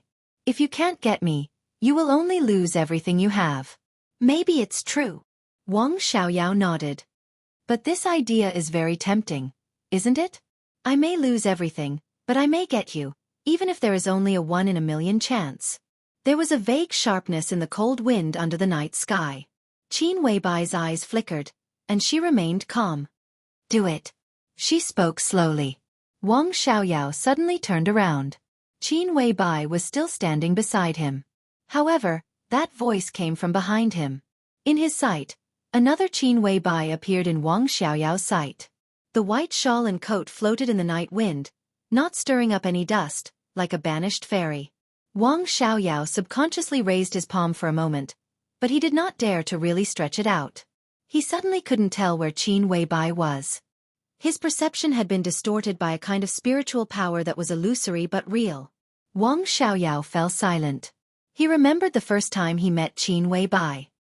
He thought of his persistent and fierce pursuit. He thought of himself running back to Beihai excitedly, and telling his elder brother that he had found a partner who could be with him for a lifetime. That year, Wang Tianzong personally went to Huiting and met the woman who had become famous in Jianghu State and represented Samsara Palace. That was the first time Wang Tianzong and Qin Weibai met. The conversation between the two did not last long. In less than 20 minutes. It could not be said that they parted on bad terms, nor could it be said that they had a good talk. Wang Xiaoyao remembered that his elder brother sent Qin Weibai away in his own car, while he stood under the small pavilion of the club, looking at the stream under his feet, and was silent for a long time. Wang Xiaoyao clearly remembered his feelings at that time. Excitement, impulse, and expectation. He was sure that his elder brother would be very satisfied with such a woman as his sister-in-law. But at noon that day, under the pavilion, Wang Tianzong, who had been silent for a long time, just turned to look at him and said calmly, "You don't deserve her and I can't suppress her. If she enters the gate of the Wang family of Beihai, maybe the whole Wang family of Beihai should be surnamed Qin instead of Wang after 20 years. Wang Xiaoyao still remembered that his elder brother patted him on the shoulder at that time. It was very soft, but it was so heavy that it made his heart cold. He said, "Forget it." A long time after that, he talked to Wang Tianzong about Qin Weibai again and talked about his evaluation of Qin Weibai. At that time, Wang Tianzong did not praise Qin Weibai's unrivaled beauty. But that evaluation was still fresh in Wang Xiaoyao's memory. Her heart is like a flying dragon and a dancing phoenix, and her divine moon shoots the cold river. For the first time in his life, Wang Xiaoyao heard his talented and bold elder brother evaluate a woman like that. A young woman in her 20s. But Wang Xiaoyao did not give up. He tried harder to get close to her, and every word he said to her could make him happy for a long time. Until Li Tianlan appeared. Until she leaned against Li Tianlan's arms. Her flying dragon and a dancing phoenix. Her moon shoots the cold river. All the things that made him toss and turn in his dreams became a real dream, shattered under the cruel reality, and had nothing to do with him. Wang Xiaoyao put down his palm completely. Under the curtain of night, the vague sharpness slowly dissipated. He looked at Qin Weibai's eyes. It was like the first time they met. Her eyes were always full of fog, looking into the distance. He did not see his shadow in those eyes. Wang Xiaoyao smiled reluctantly. His face was still pale and he said with difficulty, "I'm just kidding." "No." Qin Weibai shook her head and said with a faint smile, "You're trying to change the subject and divert my attention, right?" For the first time, Wang Xiaoyao's expression was stiff. It flashed away. "I haven't been updating regularly in the past 2 days. In fact, I want to write more. A few days ago, it was very windy. I slept with the window open all night, and then enjoyed the air conditioner during the day. I don't know if it was cold or hot, but I began to have a low fever and felt weak all over. Yesterday was even more tragic. It's a little painful. It's not an adjective. It's a real pain in the balls. I feel like they're swollen. I went to the hospital to have a checkup today, and it's not a big problem. Then when I came back, I found that it's not a pain in the balls, but a pain in the flesh. Damn, I took off my pants and came back, and then I found that. Anyway, it's very uncomfortable. When I feel better, I'll try to write more."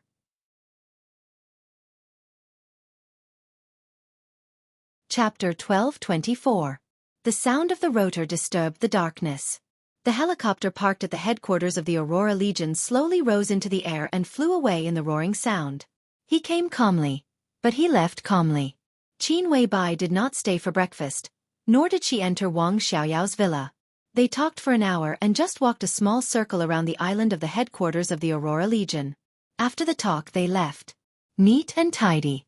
The temperature in the eastern part of the European continent was really cold. In the cabin of the helicopter, Qin Weibai wrapped herself in a brand new blanket again. However, this was not the extremely luxurious private plane after all. There was no soft and spacious leather sofa, no music reverberating through the top sound system, and no hand-ground coffee. Qin Weibai's body, wrapped in a blanket, swayed slightly in the somewhat bumpy cabin. She held a thermos cup that had been used for many years. It contained the black tea that the army prepared for her to warm her body before she set off from the snow dance corps. At this time, the temperature was just right. Qin Weibai sipped the tea and looked at the Aurora Legion that was getting farther and farther outside the cabin. The entire Dawn Islands turned into a blurry light as the helicopter flew past. Qin Weibai's pupils were filled with mist, mysterious and hazy. "Sister Qin, have you got the answer?" Gu Xianyan looked at Qin Weibai and asked curiously. When Qin Weibai and Wang Xiaoyao were talking, she and Eagle King had been following behind them. They were neither too far nor too close, so they could hear what they were talking about. However, after Gu Xianyan sorted out the various conversations, she found that she did not understand some of them. "I got it," Qin Weibai said softly and shook her head. "I didn't get it either." Then Wang Xiaoyao. Gu Xianyan became more and more curious. The best and the worst make history, and the mediocre reproduce the race. Qin Weibai said with a smile, "We have to admit that this world belongs to bigotry. The bigoted Li family, the bigoted Wang family of Beihai, and the 2 brothers of this generation of Beihai are also bigoted. I still don't understand." Gu Xianyan looked at Qin Weibai innocently. Qin Weibai looked at her and said softly, "I'm still not sure if Wang Xiaoyao betrayed Mount Dibbing. This is indeed the answer I want, but it's not the one I want the most. I'm here just to make sure of one thing. Can I use Wang Xiaoyao to guide some future situations of the Wang family of Beihai? The answer should be certain. That's enough. Wang Xiaoyao may have betrayed Mount Dibbing, or maybe he didn't, but it doesn't matter. I can be sure that he did not betray the Wang family of Beihai." Eagle King, who had been silent, suddenly smiled. From a certain point of view, Wang Qinglei did not betray the Wang family of Beihai. He just betrayed Wang Tianzong. He thought that the Wang family of Beihai that he and Wang Xiaoyao would lead in the future would be better than it is now, even the best. If not for this reason, Wang Qinglei had no need to betray him. Indeed. Qin Weibai nodded. But Wang Xiaoyao and Wang Qinglei are still different. The former can pay more, even everything, for some purposes. The latter may be more intelligent, but it lacks some boldness. So in the alliance between them, the future patriarch of the Wang family of Beihai is Wang Xiaoyao, and Wang Qinglei only wants to be the president. Eagle King's voice was calm. Patriarch. Qin Weibai was thoughtful. She carefully recalled the conversation just now, summed up what she had learned, and analyzed every expression of Wang Xiaoyao. An hour of conversation. They could talk about a lot of things or a lot of nonsense. It mainly depended on how Qin Weibai tested him. Many of Qin Weibai's words were impolite, even a little mean. She didn't care what impression she left in Wang Xiaoyao's mind. It had nothing to do with her. She only cared about what real information she got from this conversation. There was no doubt that Wang Xiaoyao was vigilant and guarded against Emperor Dong's palace. Many of the things he said were vague. But at least Qin Weibai could be sure that the cooperation between Wang Xiaoyao and Wang Qinglei was definitely not as close as it seemed. In Qin Weibai's eyes, this was undoubtedly a clue that could be used. What happened inside the Wang family of Beihai had nothing to do with her. She always cared about how Emperor Dong's palace should develop under the new situation after the great changes in Beihai, how to avoid traps, and how to find opportunities. Wang Xiaoyao said some things in the conversation, some of which he didn't even notice. But Qin Weibai had begun to think and tried to make a plan. The final battle of Heaven Capital, the chaos in Snow Country, the dawn of a new era, and the Samsara Palaces step by step were the plans of the master of Samsara Palace, and also Qin Weibai's thoughts. They were the same person. All the situations that were confusing to outsiders were constructed bit by bit in this kind of silence. Go back to Tiannan. Qin Weibai whispered, I want to be quiet for a while. She took out her notebook and began to record every word of the conversation with Wang Xiaoyao. She planned to go back and carefully analyze it when she calmed down completely. Eagle King nodded and gave an order to the cockpit. The helicopter began to accelerate in the night. His phone rang abruptly. Qin Weibai took out her phone and looked at the number. It was military counselor's call. It was officially 3:00 in the afternoon in Yuzhou. Qin Weibai calmly pressed the answer button and said, Hello. Your Highness, there is a breakthrough in Liu Yang's problem. Military counselor's voice sounded with a hint of a smile. Qin Weibai subconsciously sat up straight. A comprehensive breakthrough. Yes, he explained Zhao Yu's problem. Military counselor's voice was obviously a little excited. Liu Yang, the speaker of Andong in Liaodong. There was no possibility of stopping the growing storm in Liaodong. It would only get bigger and bigger. And Anton had become a real powder keg. 3 days ago, Liu Yang, the speaker of Andong, was controlled by Liaodong's Ministry of Supervision. In 3 days, Andong, the powder keg, finally exploded. And it was a real big fish that came out of it. Xiao Yu, the deputy speaker of Liaodong, one of Bai Qingqian's main opponents in Liaodong, was also likely to become the governor of Liaodong after Bai Qingqian left Liaodong. Liu Yang's problem involved Zhao Yu. It was self-evident what it meant. Once Zhao Yu's problem was confirmed, the whole of Liaodong, even Wang Wei, the current leader of the Third Supervisory Group, would be in a precarious and desperate situation. Qin Weibai gently raised the corner of her mouth. Now Ji Wenzhong will have a headache. Obviously, Zhao Yu's problem would be investigated through the special task force set up by the Ministry of Supervision of Jianghu State. This was Ji Wenzhong's responsibility. Now the whole Southeast Group was trying to avoid this situation, but it was obviously unavoidable this time. Wait for Beihai to officially enter. Qin Weibai whispered.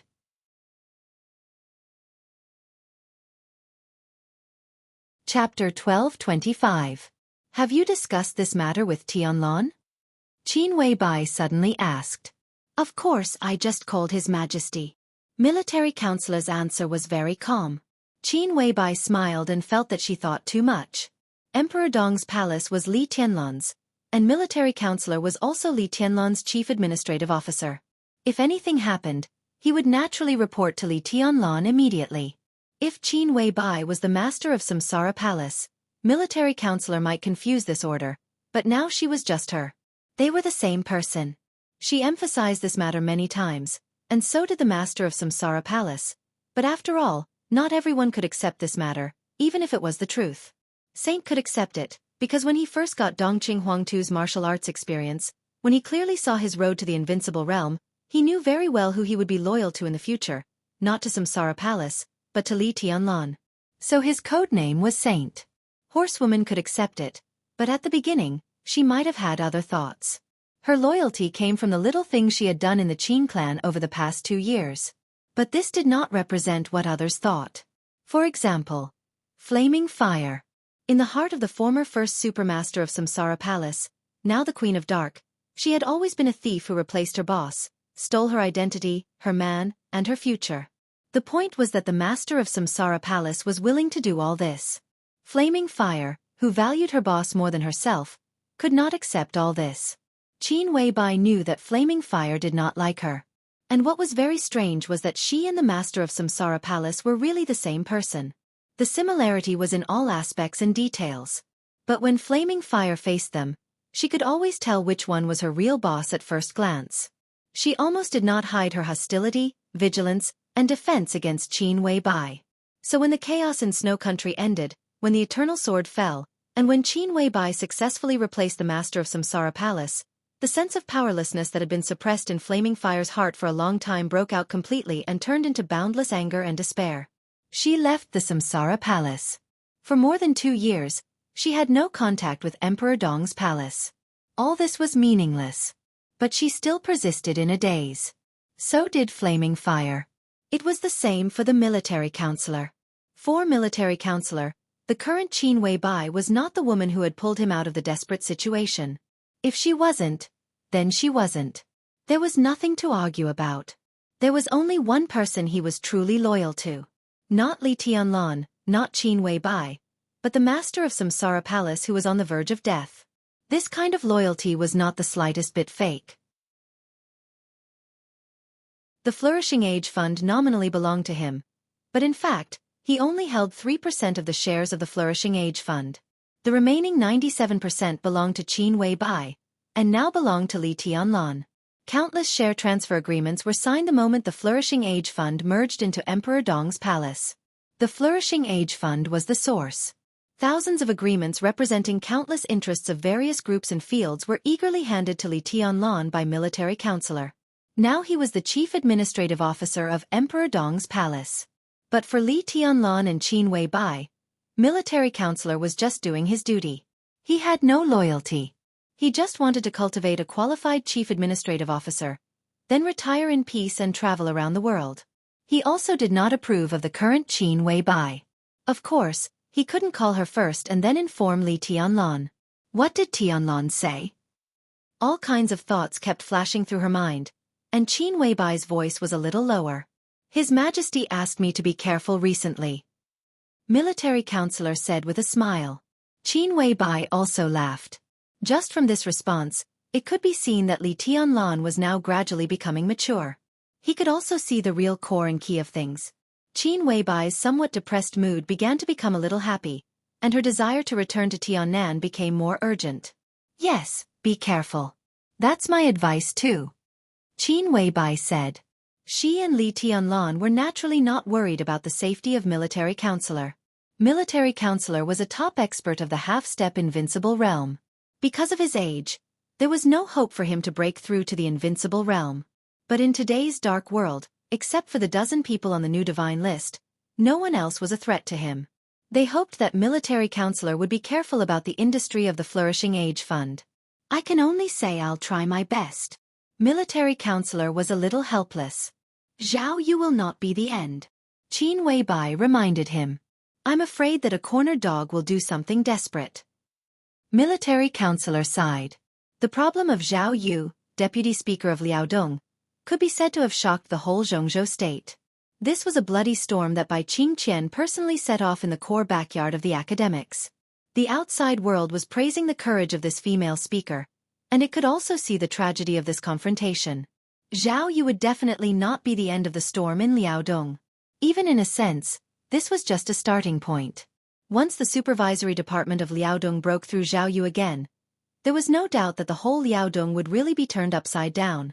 At that time, it would be almost impossible for the academy to keep Liaodong intact. This knife was completely cut at the academy's vital point, and it almost hurt to the bone. No matter what happened next, the academics would certainly not bear it, and the counterattack was expected. A cornered dog will do something desperate? Now the big shots of the academy probably wanted to tear up Emperor Dong's palace. And the Flourishing Age Fund was undoubtedly the best breakthrough for the academy. There were too many industries of the Flourishing Age Fund, and the problems could be said to be continuous. As long as they investigated, they would inevitably find something. The joint investigation of various departments now seemed to have fallen into an unprecedented deadlock. Many people in the outside world were speculating that the academics would find another breakthrough and fight back from other places, so as to avoid causing an uncontrollable social disaster and even damaging the economy of Jianghu state. But the real insiders would understand that this was impossible. The academics would not give up on a new breakthrough. But they would not give up on the Flourishing Age Fund either. The current slow investigation was undoubtedly to numb Emperor Dong's palace, and it was also some secret operation carried out by the academics. They were looking for a way to deal a heavy blow to the Flourishing Age Fund and the new group without causing a loss to the economy of Jianghu state. In fact, there was such a way. And it was very obvious. That was what the academics was doing now. The only way to break a deep-rooted economic monster in Jianghu state, and to ensure the stability of Jianghu state, was to use the power of another economic monster. An economic monster that was even more terrifying in size than the one to be broken. Only with its strong intervention could the situation be stabilized in the shortest time possible. And in the entire Jianghu state, among all the forces, there was only one economic monster that could be bigger than the Flourishing Age Fund. The Wang family of Beihai.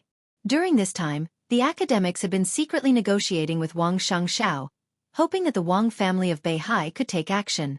Wang Xianxia can't delay for long, Qin Weibai said calmly. The problem of Liaodong can't be delayed. Yes. Military counselor smiled bitterly.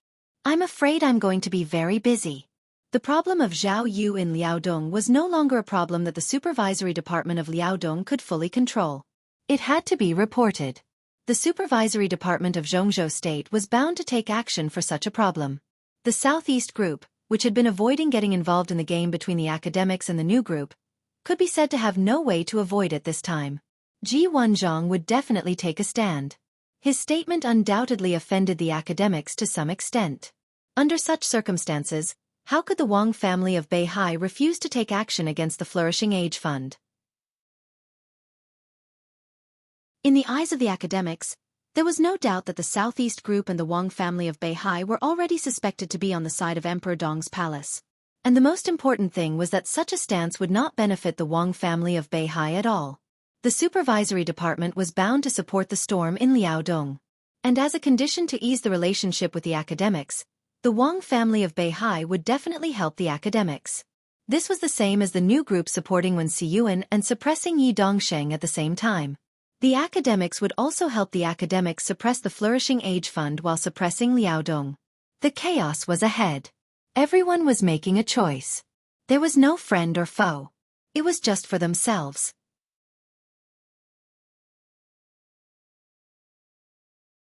Chapter 12:26. The darkest time before dawn had passed. Outside the window, the world ushered in the morning light again. There was no morning sun, no rain or snow.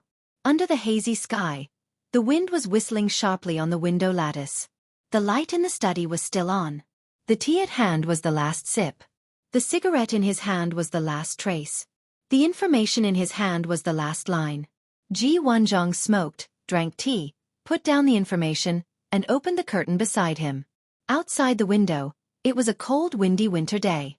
The violent airflow blew the trees outside the window, some dry flower beds, and the fallen leaves were flying. It was extremely lonely. Ji Wanzhong looked at it silently, very silent and very calm. As one of the directors of Jianghu state, he had a very tight schedule in Wuxia this time. Yesterday, he talked with Wang Qinglei until midnight. Before he had time to rest after coming back, he received the news from Liaodong. After reading the information in his hand overnight, he had to talk with the 12 directors of Wuxia after Wang Qinglei one by one in the morning. After dealing with these things, it was already afternoon. He would return to Jianghu state as soon as possible to deploy and guide the supervision of Liaodong. It was urgent. This was Ji Wenzhong's attitude. Yes, when the whole Jianghu state was silently watching the conflict between Emperor Dong's palace and the academics, and when the Southeast group was trying its best to avoid being involved in this storm, Ji Wenzhong had decided to take action. Some things were about principles. These were things that could overwhelm one's standpoint. They could not be compromised in the first place. Once again, he thought of the case described in the urgent document from Liaodong. At present, there was no need to doubt that the storm in Liaodong was already the biggest case of wandering thought since the founding of Jianghu state.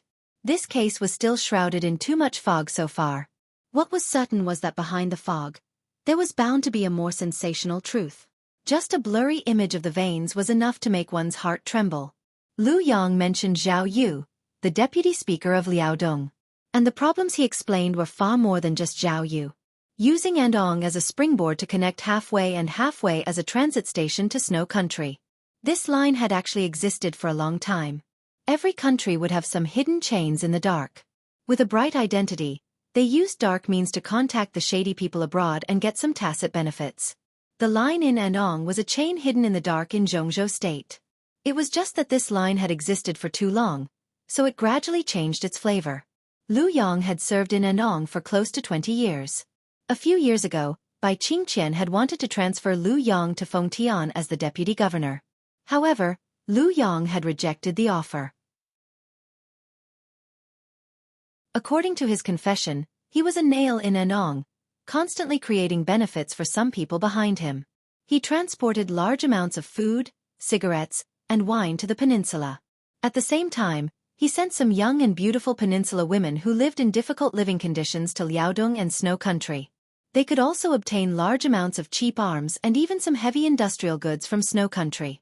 This train of thought was still vague so far, but the things involved were appalling. The interests involved in what Lu Yang had told them were already unimaginable. Now, with Zhao Yu's fall, the standard of the incident had completely escalated. After the intervention of the Jianghu State's Ministry of Supervision, it was destined to cause a huge earthquake that affected the entire academics. However, Ji Wenzhong still wanted to intervene. This was not in line with the interests of the Southeast group. But he was the supervisory minister of Jianghu State, and it was his duty. In this position, it was impossible for him to do things against his conscience. If he dared to tolerate this matter, it was tantamount to his contempt for his lifelong career. Not to mention that this matter happened in Liaodong. Even if it happened in the backyard of the Southeast group, Ji Wenzhong would still take action in a high-profile manner. Ji Wenzhong withdrew his gaze from the window and took out his mobile phone. He thought about it, put down the mobile phone, picked up the red confidential phone on the table, and dialed a number. The phone rang twice and was quickly connected. "Uncle Ji, good morning." On the phone, Wang Shengxiao's clear and peaceful voice rang out. "Not very good." Ji Wenzhong smiled. "I didn't sleep last night, and I guess I can't rest today. I'm tired and old. My spirit can't keep up." "Uncle Ji, you're in the prime of your life. It's a good time for you to do your career." Wang Shengxiao smiled, and his voice was very sincere. "You boy." Ji Wenzhong laughed. "Do you know what I like most about you? That is, when you speak, even if it's a lie, your tone makes people feel comfortable. You're going to retire soon. You're in the prime of your life? That's in the past."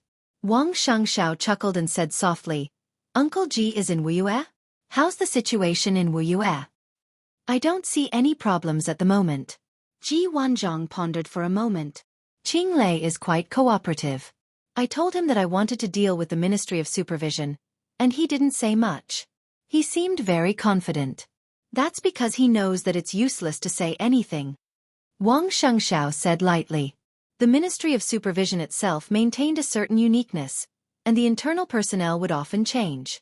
Ji Wenzhong wanted to change the head of the Ministry of Supervision in Wuxia, which was his power. Even if Wang Qinglei was the speaker, it was difficult for him to intervene in this matter. "Well, I'll settle things as soon as possible in the next 2 days. Time is very tight. It's best to have a new candidate in place as soon as possible. Who do you recommend?" Ji Wenzhong rubbed his eyebrows. "Uncle Ji, you can make the arrangements. I believe in your judgment." Wang Shengxiao's tone was relaxed. Ji Wenzhong smiled. He suddenly said, "About an hour ago, Hua Zhengyang, the vice prime minister, called me. His tone was calm and his words were very direct. Wang Xianxia was silent for a moment. Liao Dong. Liao Dong. Wang Xiangxiao's voice was a little strange. What did Hua Zhengyang say? What could he say? It's impossible for him to say anything. Ji Wenzhang laughed. As for the matter in Liaodong, in principle, he supports a thorough investigation. But he hopes that the Ministry of Supervision can pay attention to the impact and scope. What a load of high-sounding nonsense.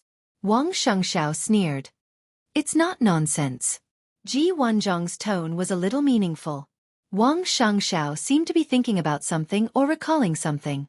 After a long while, he sighed softly.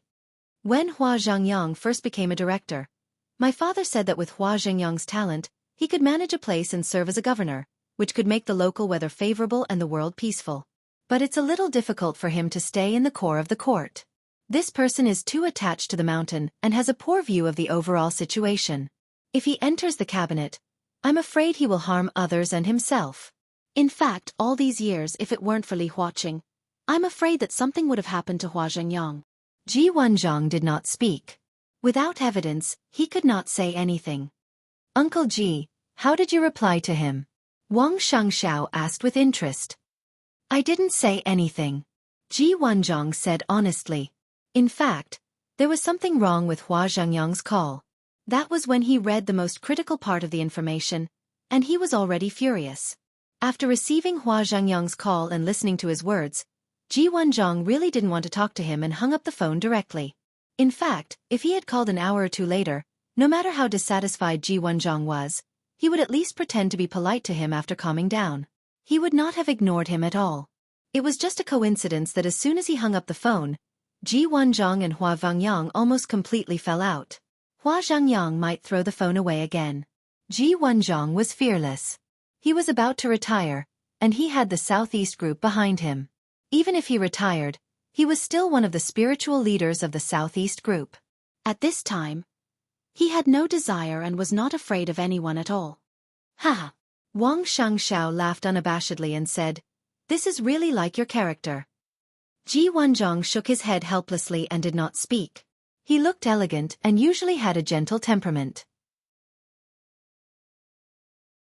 But in fact, among the giants of the Southeast group in recent decades, Ji Wenzhang's hot temper was absolutely second to none. When he was still a deputy governor, he had a quarrel with Sword Emperor while pointing at Wang Tianzong's nose.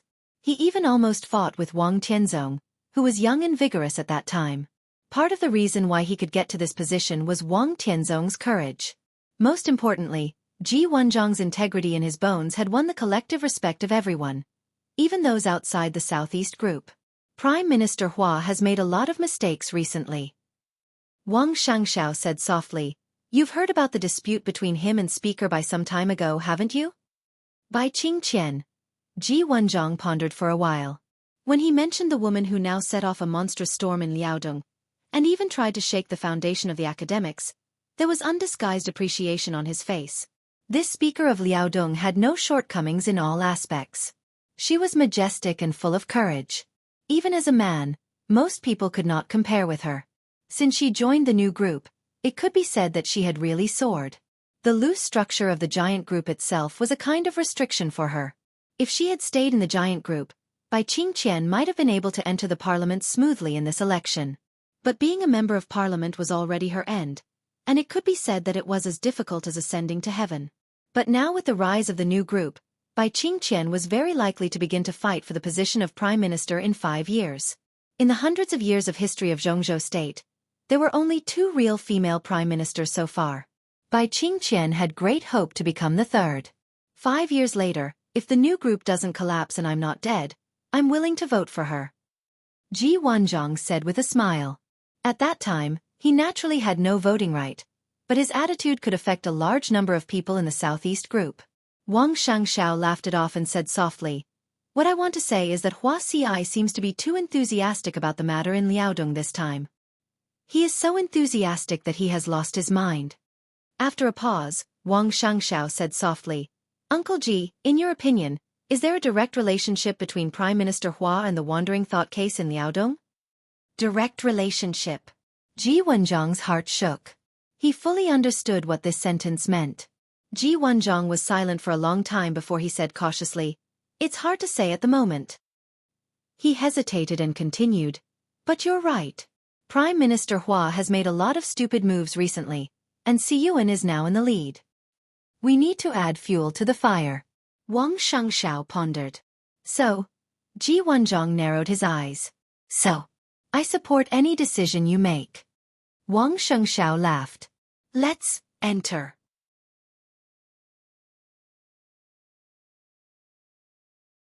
Chapter 12:27. Ji Wenjiang smiled and felt a little relieved. He really needed Wang Xiangxiao's support. And he also knew that at this sensitive time, not everyone in the Southeast group wanted to pay for his sense of responsibility. He didn't sit in this position, so he didn't need to consider the things in this position. Ji Wenjiang's attack on Liaodong would naturally arouse different thoughts within the Southeast group, and then there would be different voices.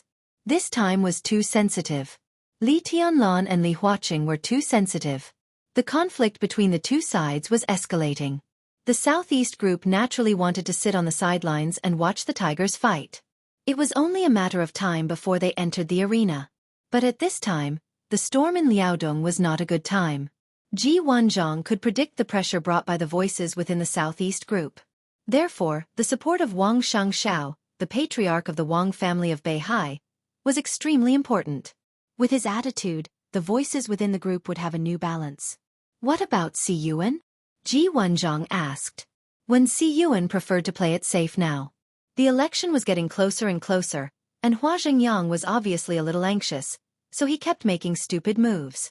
At this time, when Xiyuan needed to play it safe, so he also hoped that the whole Southeast group could play it safe. The next big move of the Ministry of Supervision was obviously not what Wen Xiyuan wanted to see. Wen Xiyuan was the next leader of the Southeast group that Beihai had put forward. Ji Wenjiang had no way to ignore his opinion. "It's okay," Wang Xiangxiao whispered. "On the issue of Uncle Wen, the attitude of the new group is very obvious, that is, support. This is a return. Then the report is too obvious this time." Ji Wenjiang laughed and joked. "We're not doing nothing." Wang Xiangxiao laughed. Uncle Wen means not to act rashly before figuring out Li Huaqing's trump card. Not acting rashly doesn't mean not doing anything. It's our duty to support Bai Qingqian on the Liaodong issue.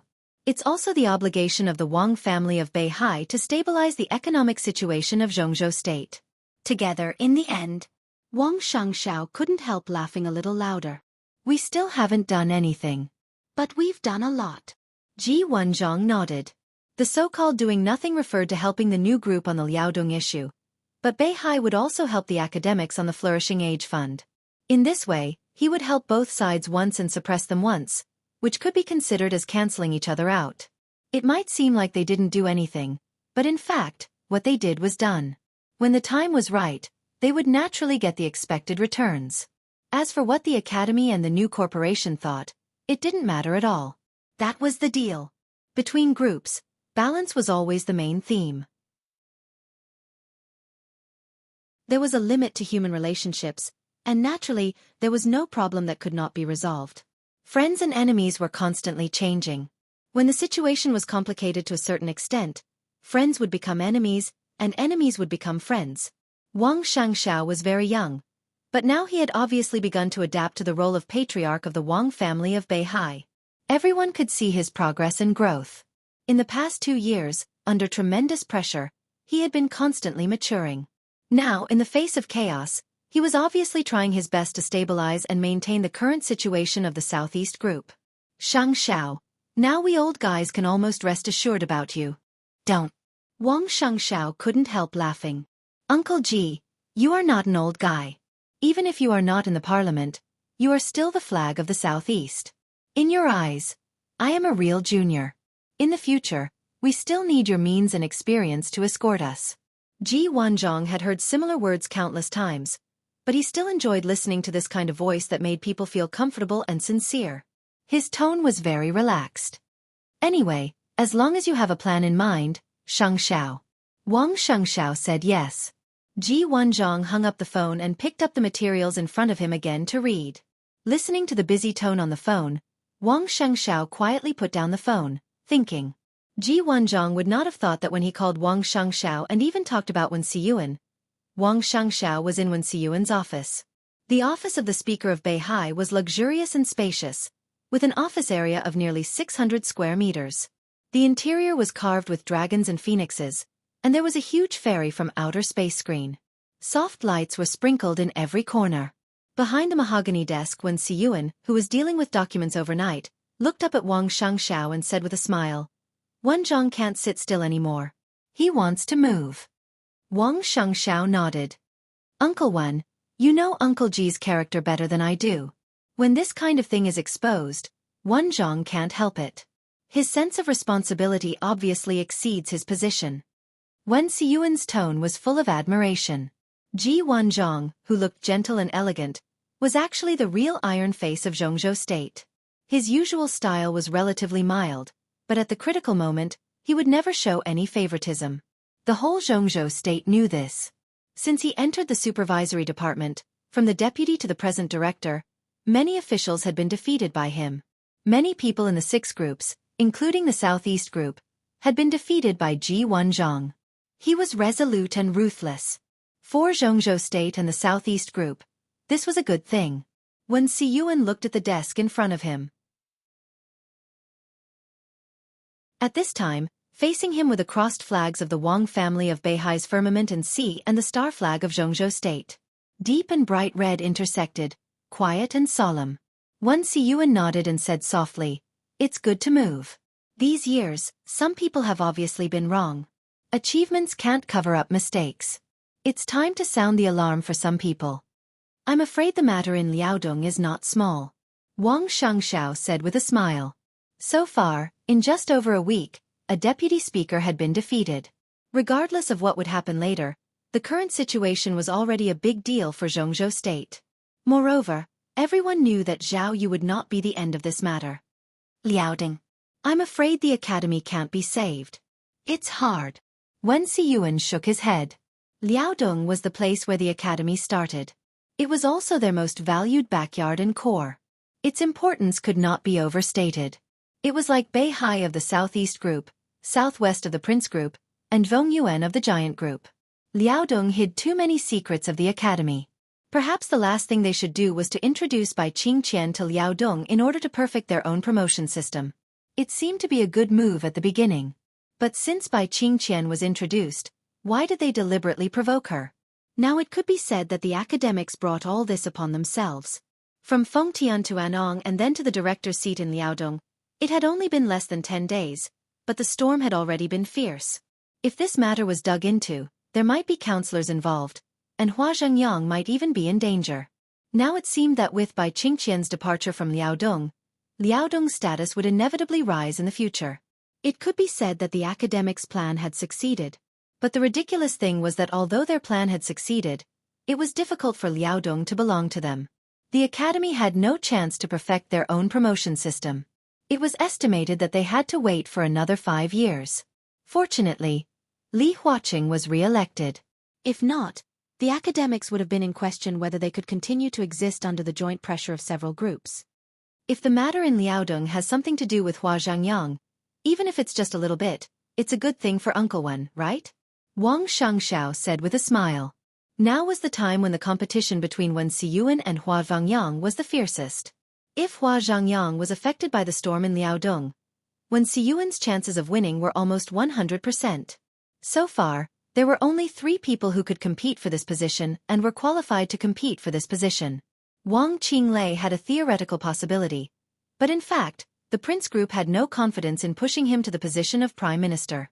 In this way, there were only Wen Siyuan and Hua Zhengyang. If Hua Zhengyang had a negative elimination system, Wen Siyuan would almost have no opponent at all. Therefore, he supported Ji Wanzhong to deal with Wu Yu. This would cause some different voices within the Southeast Group, but these were all small problems. Every election was chaotic, and chaos led to chaos. All the major groups showed their own magic powers. It seemed to be a mess, but in fact, each group had its own strategic goals. The first strategic goal of the academy was naturally to ensure that Li Huaqing would be re-elected. Secondly, it was to let Hua Zhengyang go further, from the first deputy position to the chief position. Then, it was to introduce a heavyweight province to perfect its own promotion system, so as to make full preparation for the post-Li Huaqing era. The strategic goal of the Prince Group was to choose a council-level assistant who could really help Guo Wentian share the pressure, and then stabilize its own internal affairs and look for opportunities. The strategic goal of the giant group was the Border Control Corps, which was also to protect the new group. The overall strategic goal of the new group was to stabilize several provinces and at the same time, occupy more say in the cabinet as much as possible, and provide official support for the development of Emperor Dong's palace in the next 5 years. The Southeast Group naturally had its own strategic goals. The first step was to promote Wen Xiyuan. And the second step was what Wang Xianxia was secretly planning now.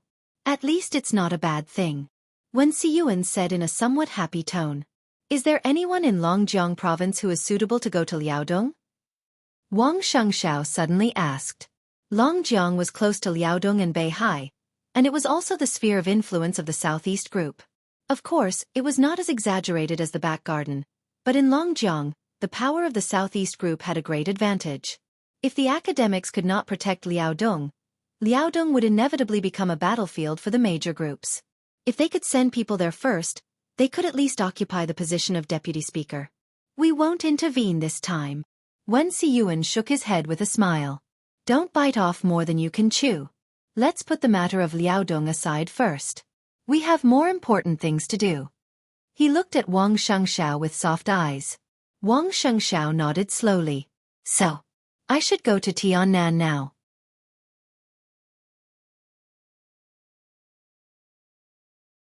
Chapter 12:28. In Li Tianlan's study, it was the first time that Li Tianlan had a video call with Bai Qingqian since the Liaodong incident broke out. Bai Qingqian was wearing a black suit and had a soft smile. The background of the video was the speaker's office in Liaodong. There were thick piles of documents on the desk. She was holding a pen in her hand, apparently reviewing the documents. Thank you for your hard work, Auntie. Li Tianlan nodded and said in a calm voice. You'll get used to it. Bai Qingqian smiled lightly. The majesty and ease of handling the matter was what made the council speechless. The storm in Liaodong was breaking out almost every minute and every second. Everyone was paying attention to Liaodong. The entire academics was now on tenterhooks. The storm exploded in Fengtian and swept across the entire Andong. Today, hundreds of related personnel in Liaodong had been invited by the Ministry of Supervision to drink tea and explain relevant issues in the designated places and at the designated time, including a deputy speaker and 6 council members of Andong.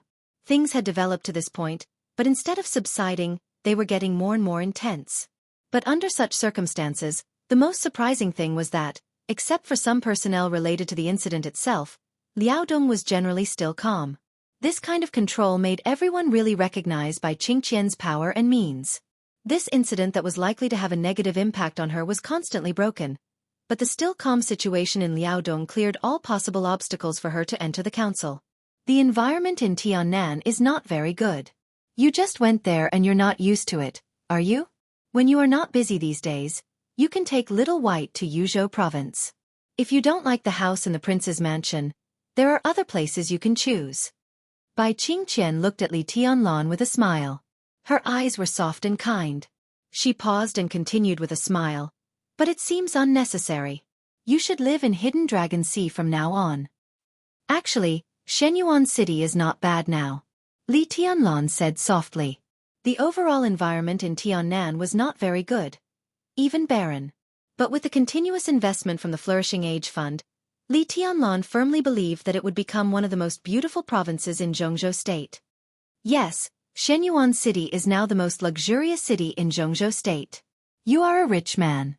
Bai Qingqian blinked. Li Tianlan was a little embarrassed and avoided Bai Qingqian's gaze. No matter how they got along, most of the time, Li Tianlan would intentionally or unintentionally avoid contacting Bai Qingqian. He was afraid of her. It wasn't fear in his heart, but an indescribable feeling. It was hard for Li Tianlan to face the way Bai Qingqian looked at him. It was very gentle, very intimate, with a faint but absolutely deep guilt, and a touch of determination that she could not wait to give everything to him. This kind of feeling made Li Tianlan feel a sense of dependence and security from the soul. In front of Bai Qingqian, He seemed to become vulnerable easily. This was absolutely not allowed by Li Tianlan, but it was also something he could not stop. Therefore, every time Li Tianlan saw Bai Qingqian, he would be very happy, but at the same time, he would feel a sense of panic because he could not control his state.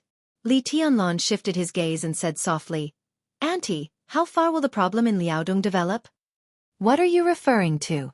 Bai Qingqian narrowed her eyes slightly. "Who will be involved in the highest position? Does it have anything to do with Hua Zhangyang?" Li Tianlan asked directly. This might be the problem that quite a few people were worried about at the moment. Since the incident in Liaodong broke out, Hua Zhangyang's attitude was obviously a little abnormal. Although he tried to pretend to be very calm on the surface, his attitude could not deceive people. He obviously paid too much attention to the problem in Liaodong. It would not be surprising for anyone to be involved in a group that involved hundreds of billions of dollars. If something went wrong with Hua Zhangyang, what about Li Huaqing? The foundation of the entire academics would be completely torn apart. It's not certain yet. Bai Qingqian shook her head. But even if he is related, it won't be a big problem. Many people know about Prime Minister Hua. He does have some shortcomings. For example, he lacks the overall situation, but his personal ability and personal integrity are trustworthy. The word greed should have nothing to do with him and his family. Li Tianlan nodded slightly, thinking. What is certain is that the incident in Liaodong will involve a lot of people, and a considerable number of backbone figures in the academy will be more or less affected. This is a warning. If Li Huaqing wants to show his strength, he must be prepared to get hurt. Liaodong can't be saved. If he continues to struggle, there will definitely be more surprises waiting for him. Bai Qingqian smiled and said, "Do you really think that the two old masters in Yuzhou have given up?" The two old masters in Yuzhou. By Zhanfeng and Zhou Mulin. Li Tianlan naturally did not dare to think that their silence meant depression. The two of them were bound to retire after this year's election. At this time, they were the most fearless. No one dared to offend them, and there was no one they didn't dare to offend. Whoever made them unhappy, they dared to directly take action. At this time, the silence of the two since the incident in Liaodong would obviously not be ignored by the outside world. Everyone was guessing that the two old brothers were accumulating strength. Once the academy made a new move, the two of them were very likely to make a fierce move that would surprise everyone. Li Tianlan suddenly felt that it was necessary for him to go to Yuzhou. He shook his head hard and continued, "Yang Xiao has something to do with this incident, right? He can't run away." Bai Qingqian's voice was full of confidence. Yang Xiao was her current partner in Liaodong and also the current governor of Liaodong. He was Hua Zhangyang's confidant and capable general who had been promoted by Hua Zhangyang. He was also an important figure who the academics had placed in Liaodong to keep Bai Qingqian in check. His personal ability was extremely strong. But then again, it was almost impossible for Andong's problem to be so serious without the protection of people at Yang Zhao's level. "Auntie, at the right time, you should move slowly." Li Tianlan deliberated over his words and said slowly. Bai Qingqian was a little surprised. It seemed that she did not expect Li Tianlan to be so cautious. She played with the pen in her hand and said softly, "What did you hear?" At this time, Hua Zhangyang needs to be steady. Li Tianlan's voice was calm. "Of course, I'm not going to touch her. I'm not a narrow-minded woman." Bai Qingqian could not help but smile. The dispute between her and Hua Zhangyang made the rumor that the second minister had smashed the phone spread all over the city. The two had completely fallen out. But Bai Qingqian really did not intend to use this matter to make Hua Zhangyang uncomfortable. In fact, she was now trying to avoid Liaodong's problem involving Hua Zhangyang. He was Wen Siyuan's main competitor in Beihai. Things had developed to this point, and his own advantages had almost disappeared. This was the best situation. If something happened to Hua Zhangyang and Wen Siyuan was no longer under pressure, the Southeast Group was bound to extend its power to other aspects. The conflict with the new group was inevitable. It was in the best interests of the new group to keep a certain amount of pressure on Wen Siyuan and the new group while preventing Hua Zhangyang from overwhelming Wen Siyuan at this point in time. Li Tianlan smiled bitterly and shook his head. There seems to be something wrong with things. Li Huaqing seems to have other plans. He thought for a moment and continued, "Hua Zhangyang talked to Ji Wanzhang on the phone this morning, but the communication was very bad. Before we talked, Li Huaqing severely criticized Hua Zhangyang. One sentence left a deep impression on me. At that time, his original words were, "What are you panicking for? Liaodong can't be lost. What is ours. No one can take it away." Bai Qingqian was obviously stunned. She thought for a moment and said slowly, "Li Huaqing called Hua Zhangyang? In front of you?" "Yes and no." Li Tianlan smiled. "He can't see me. But I can hear him." His sword energy had always permeated every corner of Emperor Dong's palace. This was not his spontaneous behavior, but something that happened naturally when his kendo reached a certain stage. As long as he wanted, all the sword energy within 10,000 meters was a part of his body. His eyes and ears. Li Tianlan could block out some things, but for the people he wanted to pay attention to, as long as they were within the range of his sword energy, his every move, even every breath and heartbeat, would be under his observation. Although Li Tianlan was not there when Li Huaqing called, his sword energy was there. This meant that Li Tianlan was standing closely beside Li Huaqing, and even put his ear on the phone. From what we know at this stage, they can't protect Liaodong. Bai Qingqian said slowly. She frowned and said, "Why is Li Huaqing so confident? Or does he not see the situation clearly at all?" As soon as she said this, Bai Qingqian shook her head. Li Huaqing did not see the situation clearly? Anyone in Jianghu state could make this mistake now, but Li Huaqing would never do it. In this case, why was he so sure that the academy could protect Liaodong? In this situation, how could they protect Liaodong? Is it really impossible? Li Tianlan asked. In any case, the academy can't protect Liaodong? His voice was serious. In some cases, Li Tianlan's view of the overall situation was not mature enough. At the very least, he could not have a clear view of the situation of the entire Jianghu state. This was where he was working hard to learn. At times like this, he needed the political wisdom of the seniors more. Bai Qingqian was the current speaker of Liaodong. She was the most familiar with the situation in Liaodong. Her judgment was undoubtedly the most accurate. "No." Bai Qingqian shook her head and said with certainty.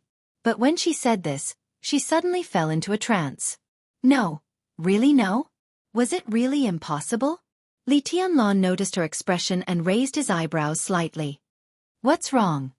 Bai Qingqian was silent for a while, then took a deep breath and whispered, "There is a situation where they can protect Liaodong, but I ignored it."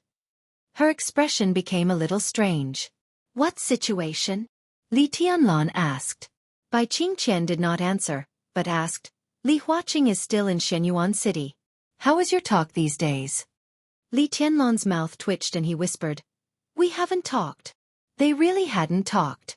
Except for the unforgettable meeting gift Li Tianlan gave him on the night when Li Huaqing came to Shenyuan City, the two had not seen each other or talked to each other these days. The storm in Liaodong was fierce. But Li Huaqing was too calm. He was so calm that it made people feel uneasy. "I think we should find a chance to meet him." Bai Qingqian whispered, "The only way I can think of for them to protect Liaodong is that we support the academics. This is the way I thought of, and it should be the only way."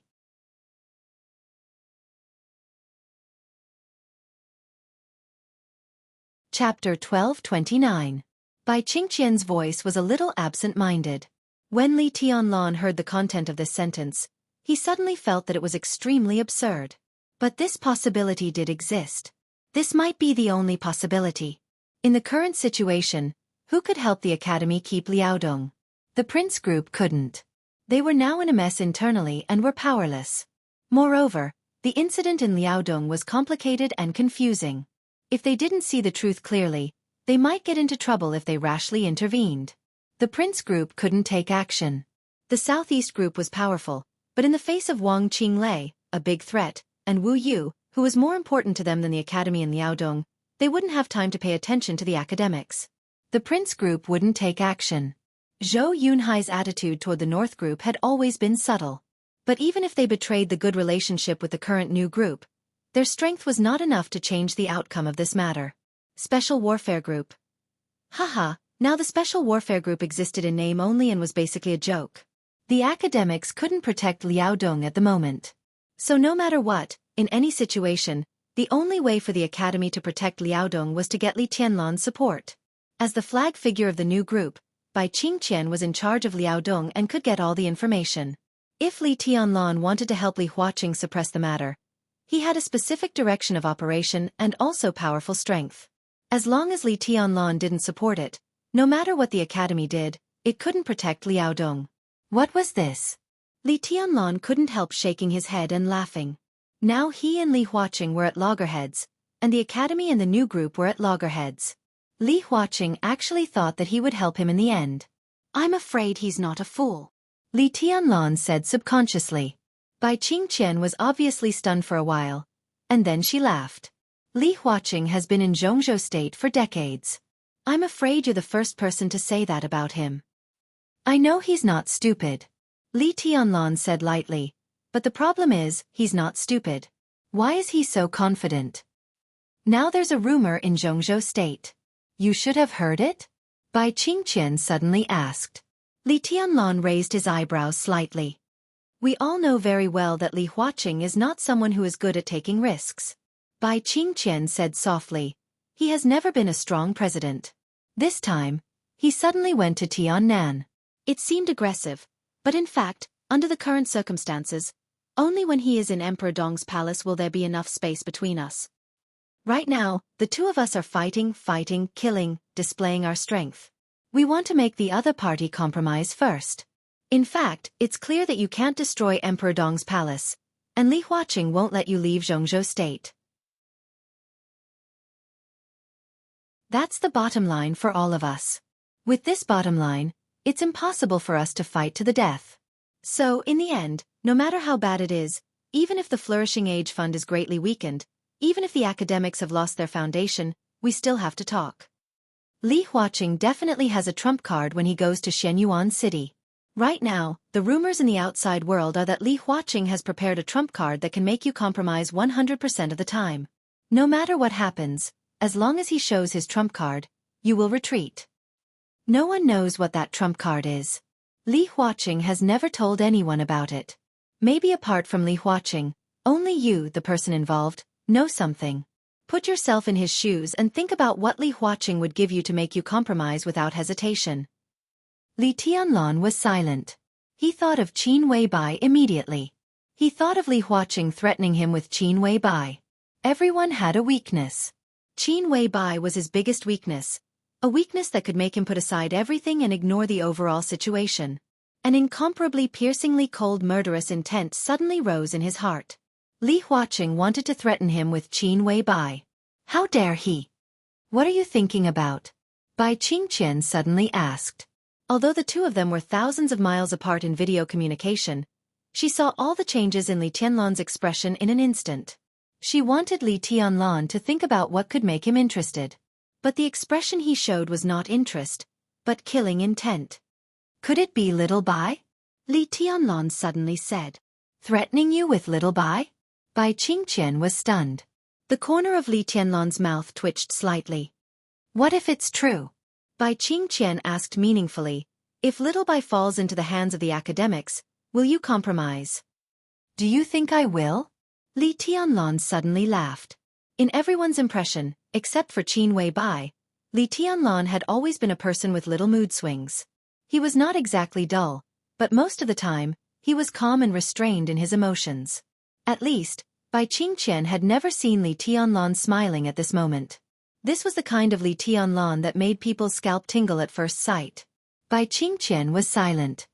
If they dare to kidnap Little Bai, it will be difficult for her to appear by my side in this life. The academic faction wouldn't dare to release her.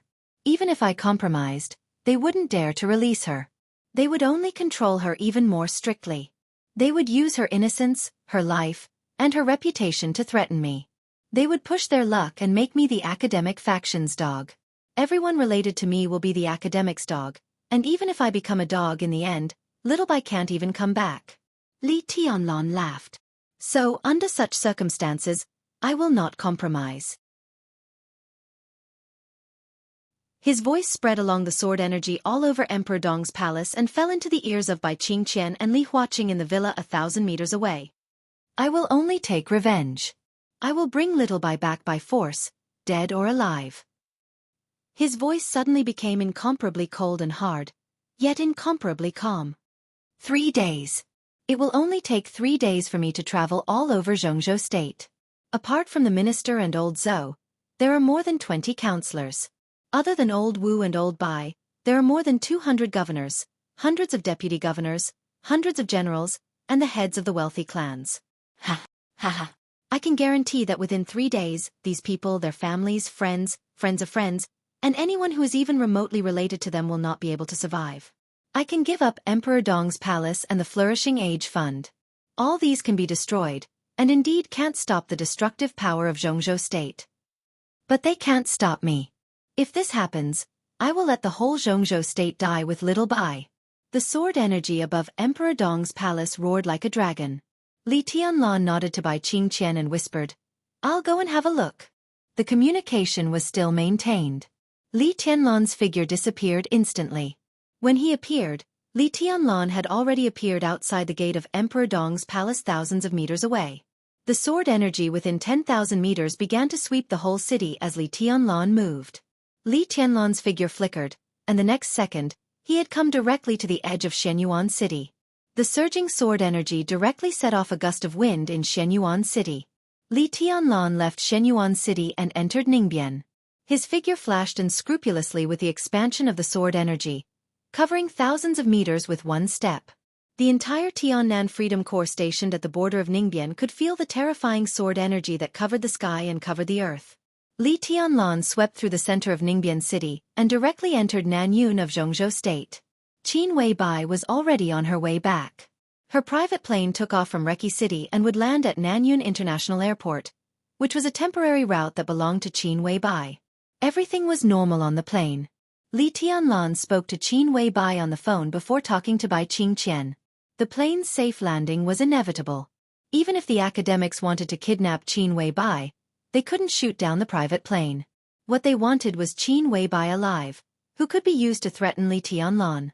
So if they wanted to take action, there was no chance before the plane took off. The only chance was when Qin Weibai got off the plane and took the helicopter to Shenyuan city. Li Tianlan would personally stay at Nanyun International Airport and bring Qin Weibai back. The sky above Emperor Dong's palace was empty. In the villa, Li Huaqing sat quietly on the sofa. Li Tianlan's voice seemed to still echo in his ears, clear, cold, and calm. Li Huaqing couldn't help imagining that scene. If all the people Li Tianlan mentioned were dead, what would it mean for Jianghu state? In that case, the Southeast Group, the Academics, the Prince Group, the North Group, and the Special Warfare Group would all cease to exist. The only one left was the Giant Group. But the Giant Group obviously couldn't afford such a responsibility. Jianghu state collapsed in an instant. All kinds of systems were completely paralyzed, and the national power plummeted. It was surpassed by Star State, the European Alliance, and East Island. If such a situation really happened, there was no doubt that Li Tianlan would be the biggest sinner since the founding of Jianghu state. He would be notorious for thousands of years. But who cared about that? He could even give up Emperor Dong's palace. What else couldn't he do? Li Huaqing could completely feel Li Tianlan's bone-chilling madness. It was the desperation under extreme calmness, the determination to destroy the whole world. Li Huaqing shook his head slightly and smiled. This was indeed a so-called solution. Kidnapping Qin Weibai. But he wasn't stupid. How could he be so stupid? Li Tianlan had been wrong from the beginning. Li Huaqing did have a trump card, and he could guarantee that he could make Li Tianlan completely compromise the moment he took out that trump card. Li Tianlan couldn't think of what this trump card was. Maybe he couldn't think of it, but he didn't dare to think about it or believe it. The whole Jianghu state didn't dare to think about his real trump card. But such a trump card was a benefit, a gift, absolutely not a threat. Li Huaqing picked up the teacup and drank some water. His whole body was completely relaxed and leaned against the sofa. He didn't take Li Tianlan's warning to heart at all. He breathed a sigh of relief and muttered to himself, "What a mess."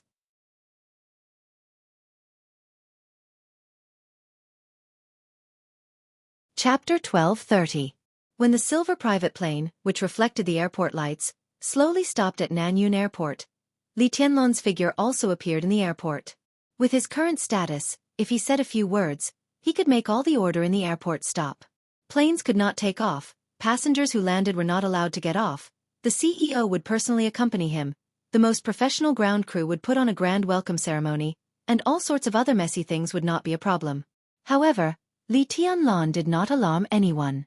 The moment he arrived, the sword energy had covered the entire airport. When the door of the private plane opened and the gangway fell, Li Tianlan appeared under the gangway. The first to come out were 4 female soldiers of the Snowdance Corps, who had escorted Qin Weibai back from Reki City. There were not many of them, but the lineup of 1 at the peak of the Thundershocking realm and 3 in the Fire-Flaming realm could not be regarded as insignificant. The first time the 4 came out, they saw Li Tianlan standing outside. They looked a little excited and even a little fanatical, but then they forcibly suppressed it and bowed slightly to Li Tianlan. The Snowdance Corps. From the day they were transferred from the Thunderbolt Battalion to the Snowdance Corps, they knew that they belonged to Li Tianlan. In the chaos of Snow Country, Li Tianlan and the Snowdance Corps soared to the sky at the same time and completely established their positions. After the chaos of Snow Country ended, although the Snowdance Corps still stayed in Reki City, Li Tianlan had never given up this power. He had not been to the European continent after that, but through the power of Dongqing Wudi, he had been giving the Snowdance Corps the greatest care. After the establishment of Emperor Dong's palace, the Flourishing Age Fund was merged into Emperor Dong's palace. Li Tianying, Fireman, and others joined the Snowdance Corps. These were all manifestations of Li Tianlan's influence in the Snowdance Corps. After the Flourishing Age Fund joined Emperor Dong's palace, Li Tianlan personally signed the first large-scale fund transfer, which was as high as 30 billion Zhongzhou dollars, and it was used on the Snowdance Corps. This money would build a new training ground, new dormitories, improve their living standards, and new meals for the Snowdance Corps. Emperor Dong's palace also had a second plan to allocate funds to the Snowdance Corps. It was said that it would use the channels of the Dark Knights to upgrade their armaments in all aspects from the European alliance, and make up for some of their current shortcomings in armaments. Li Tianlan's shadow really existed in the Snowdance Corps. Even if Li Tianlan had not appeared in front of them for more than 2 years, a series of actions clearly showed that they were people of Emperor Dong's palace. The Snowdance Corps was also a supercorps of Emperor Dong's palace. They were sacrificing their lives for the strongest expert of this era. Now that they suddenly saw Li Tianlan standing outside the plane, their excitement could be imagined.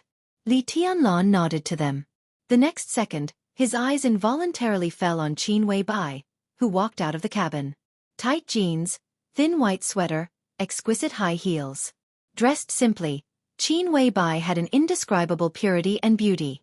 There was a touch of surprise and joy on her perfect and dreamy face.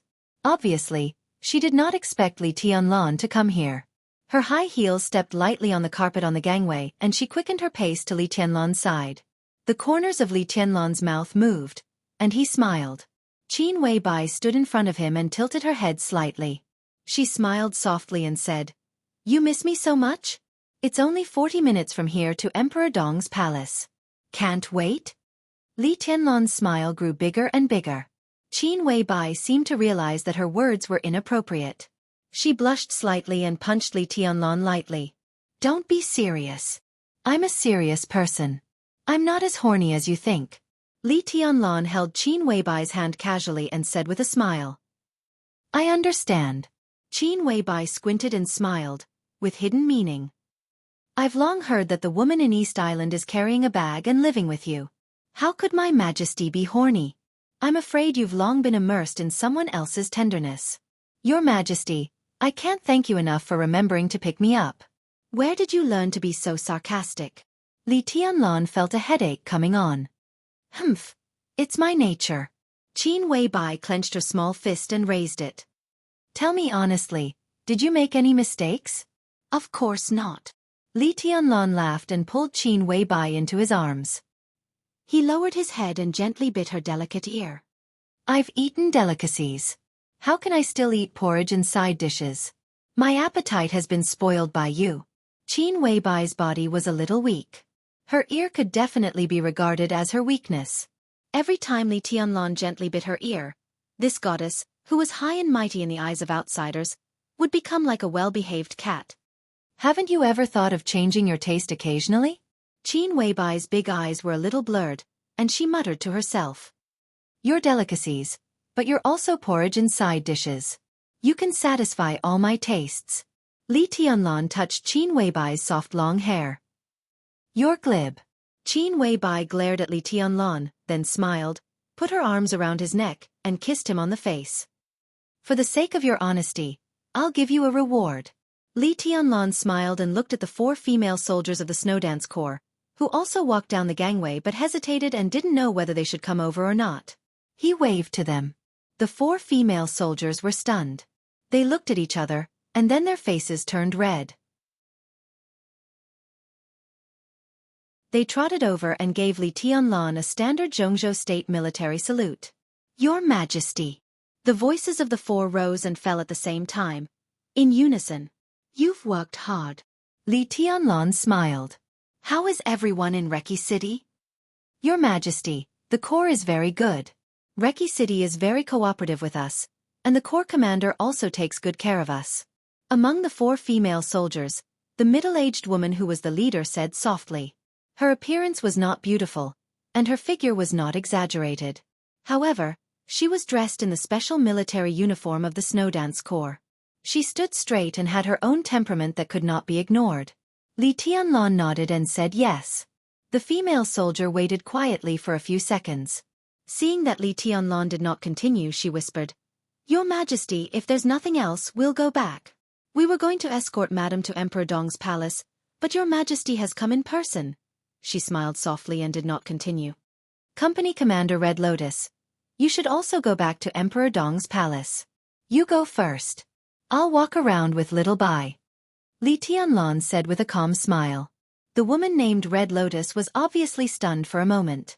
She did not hear Li Tianlan's words clearly, but she heard the first few words.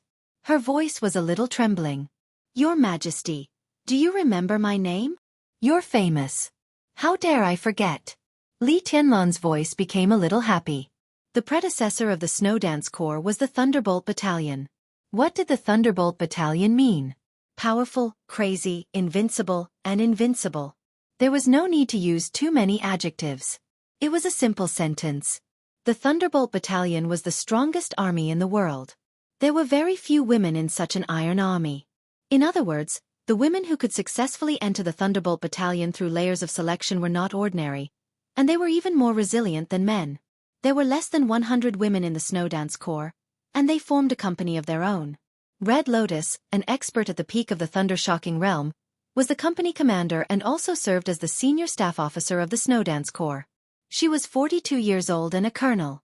It could be said that she was a strong person who could not be ignored in the Snowdance Corps. Well, Reki City is generally calm, and the Aurora Legion will not make any big moves in a short time. The Snowdance Corps and Emperor Dong's palace are a family. In the near future, I will consider sending some people to Emperor Dong's palace. Little Bai is also short of people. Company Commander Red Lotus can be Little Bai's close guard. The 3 of you can join the Nightmare Corps. Li Tianlan paused and continued. Of course, this is not a mandatory order. If you don't want to come, you can continue to go back to the Snowdance Corps. Red Lotus looked back at her 3 subordinates. The 3 of them were trembling with excitement, and their faces were red. But because of their iron discipline, they did not speak. Red Lotus laughed heartily and said with a heroic spirit, Of course we want to. Reki City is still too boring. If we can come to Emperor Dong's palace, we can't ask for more. She looked at Qin Weibai and bowed slightly. Madam, please take care of me in the future. From a colonel to a bodyguard, it seemed that she had plummeted, but in fact, she had soared to the sky. To be a bodyguard, it depended on whose bodyguard she was. If she could become Qin Weibai's close guard, not to mention anything else, just in terms of her personal future, Red Lotus's future could be said to be broad. At least one thing was certain. With this identity, the person who she had to salute when she met before now had to lower his head and talk to her when he saw her. Qin Weibai smiled and squeezed Red Lotus's shoulder. She did not say much. In front of Li Tianlan, she had never shown any sharpness. Well, you take the helicopter back to Emperor Dong's palace. We'll talk after you settle down. Li Tianlan waved his hand and watched the female soldiers leave with a calm expression. These were all people he could completely trust. Aren't we going back with them? Qin Weibai looked at Li Tianlan with some confusion. What bad idea do you have? You said it's a bad idea, so it can't be much better. Li Tianlan said casually. Qin Weibai snorted softly. By the way, where's Xian Yan? Li Tianlan suddenly asked. She got on the plane in Reki City and went to Huiting to find military counselor. I hope she can learn more from military counselor during this time. Qin Weibai said softly. Li Tianlan said yes and did not say anything more. Anyway, we're not in a hurry to go back now. Let's go shopping. Qin Weibai took Li Tianlan's arm excitedly. It seems that you haven't gone shopping with me yet. I want to buy a few pairs of shoes and a few sets of clothes. Well, and, Li Tianlan looked around and said helplessly, this is the airport. There are also large shopping malls in the airport. Pig, what air are we in? Let's go. Help me choose a few pairs of shoes and put them on the plane. It's convenient to change. Qin Weibai giggled and pulled Li Tianlan out. Li Tianlan subconsciously looked back at the silver private plane parked in place. The private plane belonged to the Samsara Palace, so it was now the property of Emperor Dong's palace. Qin Weibai had been flying around the world in it over the years. Qin Weibai specially changed a cloakroom inside the plane, in which there were about 100 pairs of shoes, bags, and clothes of different styles. The total value was probably enough to buy a luxury apartment in the center of Yuzhou. Qin Weibai once said that she would find a chance to play with Li Tianlan on the plane and let him experience the temptation of a uniform. Unfortunately, there had been no chance. This was something that Li Tianlan had always felt a little regretful about. Then let's go shopping. Li Tianlan laughed. By the way, I'll fish and see if anyone is stupid enough to take the bait.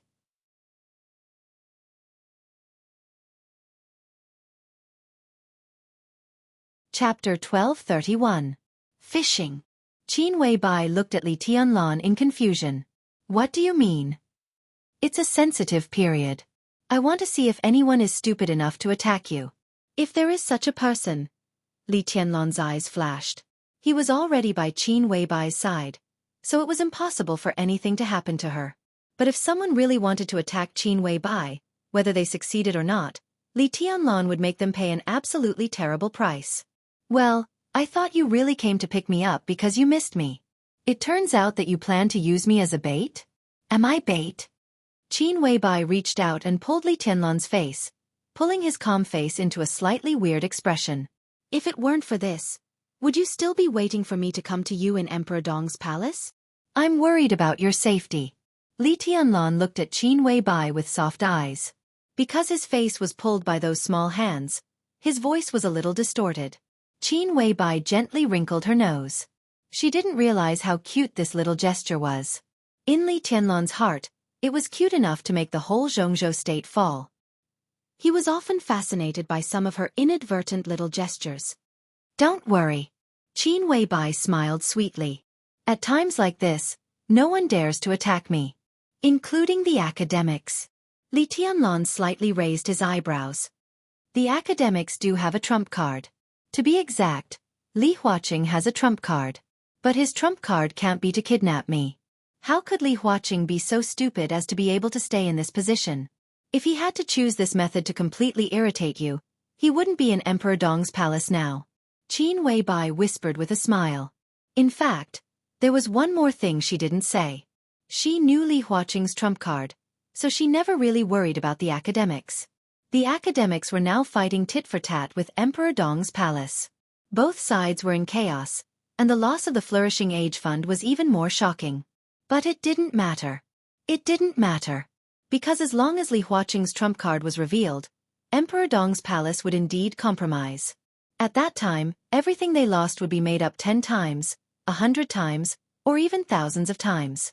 That trump card was interests, the future, the dynasty, not a threat. In fact, the most likely to attack him now was not the academics, but other people who wanted to take advantage of the chaos. They were in the best position to make a move. But Qin Weibai knew very well that they had a standpoint, but they had no candidate. Jianghu was seriously injured, Li Guangtu was captured, and Lin Fengting was one of them. Li Tianlan was her man. Apart from these four, there were no other candidates. It was true that Qin Weibai did not know martial arts, but it did not mean that she did not have the ability to protect herself. Now, she slept very well. In the deepest sleep, she could dream of the boundless starry sky every night. Everything became reality in her imagination. She was still looking for the tree in her dream, the faint, transparent Li Tianlan who seemed to disappear at any time under the tree.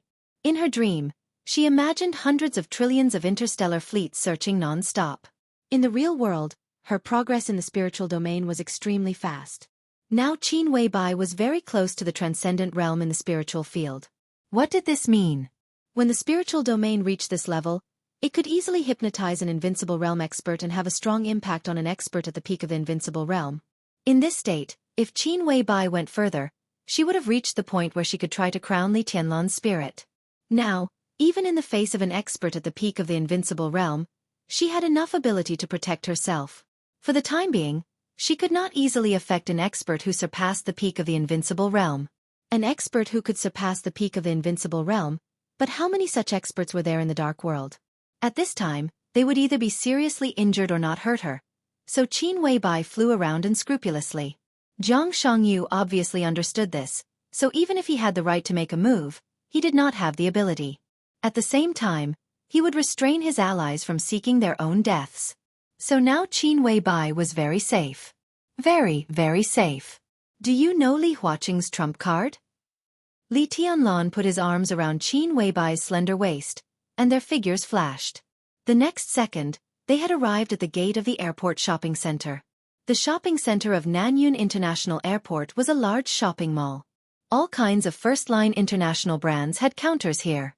Qin Weibai walked in with Li Tianlan and said with a smile, "I can roughly guess. Li Huaqing is a gentle person, but he is very courageous.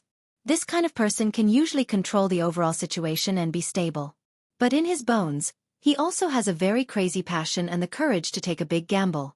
Although our relationship is not harmonious now, I still have to say that he is very optimistic about you and values you very much.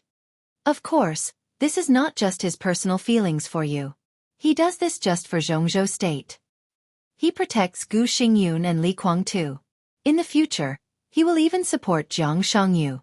If possible, he will also extend an olive branch to the Wang family of Beihai. But all this is not for them or for himself, but to set up an opponent for you. He hopes that you can mature quickly, that you can understand what the overall situation is, and that you can understand the necessity of concession and compromise. Only in this way can he gamble with you." "Gamble on what?" Li Tianlan was a little curious. "I can't say." Qin Weibai blinked her eyes and walked into a counter. Li Tianlan didn't recognize the brand and didn't pay attention to it. The two young shopping guides were full of enthusiasm. They had seen a lot of pot-bellied and young and beautiful couples, and they had also seen a lot of proud and indifferent strong women who were alone. However, it was indeed rare to see a young man and woman who were naturally close to each other, and a girl like Qin Weibai was even more rare. "I can't say it now." Qin Weibai sat and tried on a pair of high heels. Her white and delicate feet were exquisite and beautiful, shining like jade in the light. When they were the most intimate, Li Tianlan liked to play with and bite this pair of peerless shoes. Li Tianlan looked at them and felt a little thirsty, and he was also in a trance. Different from Qin Weibai's shyness and Dongqing Rushi's eccentricity, there used to be a girl with a pair of exquisite little feet who would give him everything he liked with a smile and let him enjoy them wantonly. But in the end, she still disappeared from his life. He hadn't seen her for almost 3 years. He sat on the sofa and was lost in thought. Qin Weibai's voice continued, "I'm just guessing now. What if I'm wrong and you laugh at me? I want to see him when I go back. He's an old fox who thinks he's the winner now. I want to know if he can still be so arrogant if I expose his trump card." She stretched out a small foot in a brand new silver high heel. There were silver shining spots on the high heel, which made the small foot look more white and attractive. "Do I look good?" "Yes." Li Tianlan quickly came to his senses and said with a smile. Qin Weibai glanced at him and looked a little suspicious, but she didn't say anything. She just chuckled and said, "Wrap it up." Then, she picked up another pair. Li Tianlan sat on the side and watched quietly. The natural fragrance from Qin Weibai drifted over and filled the exquisite counter, as if it was nourishing his soul. High heels, jeans, a long skirt, a suit, and a subtle fragrance floated in the air. Qin Weibai's voice and smile were soft and light, but they were beautiful. She obviously didn't have the concept of saving. As long as Li Tianlan thought it looked good, she would wrap it all up. This was the airport shopping center. After buying them, there would naturally be someone to send them to the private plane, so Li Tianlan didn't have to carry the bags. Qin Weibai was dressed in different styles. A woman's desire to shop was something that even a goddess could not avoid. Upstairs and downstairs, Li Tianlan accompanied Qin Weibai for a casual stroll.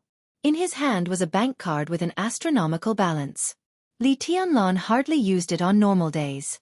He only knew that the money in it was basically inexhaustible. As he casually swiped the card and looked at the clear and elegant smile of his sweetheart beside him, Li Tianlan felt like a rich man. It was a feeling he had never experienced before. For him, who had almost endless physical strength, shopping naturally did not feel tired.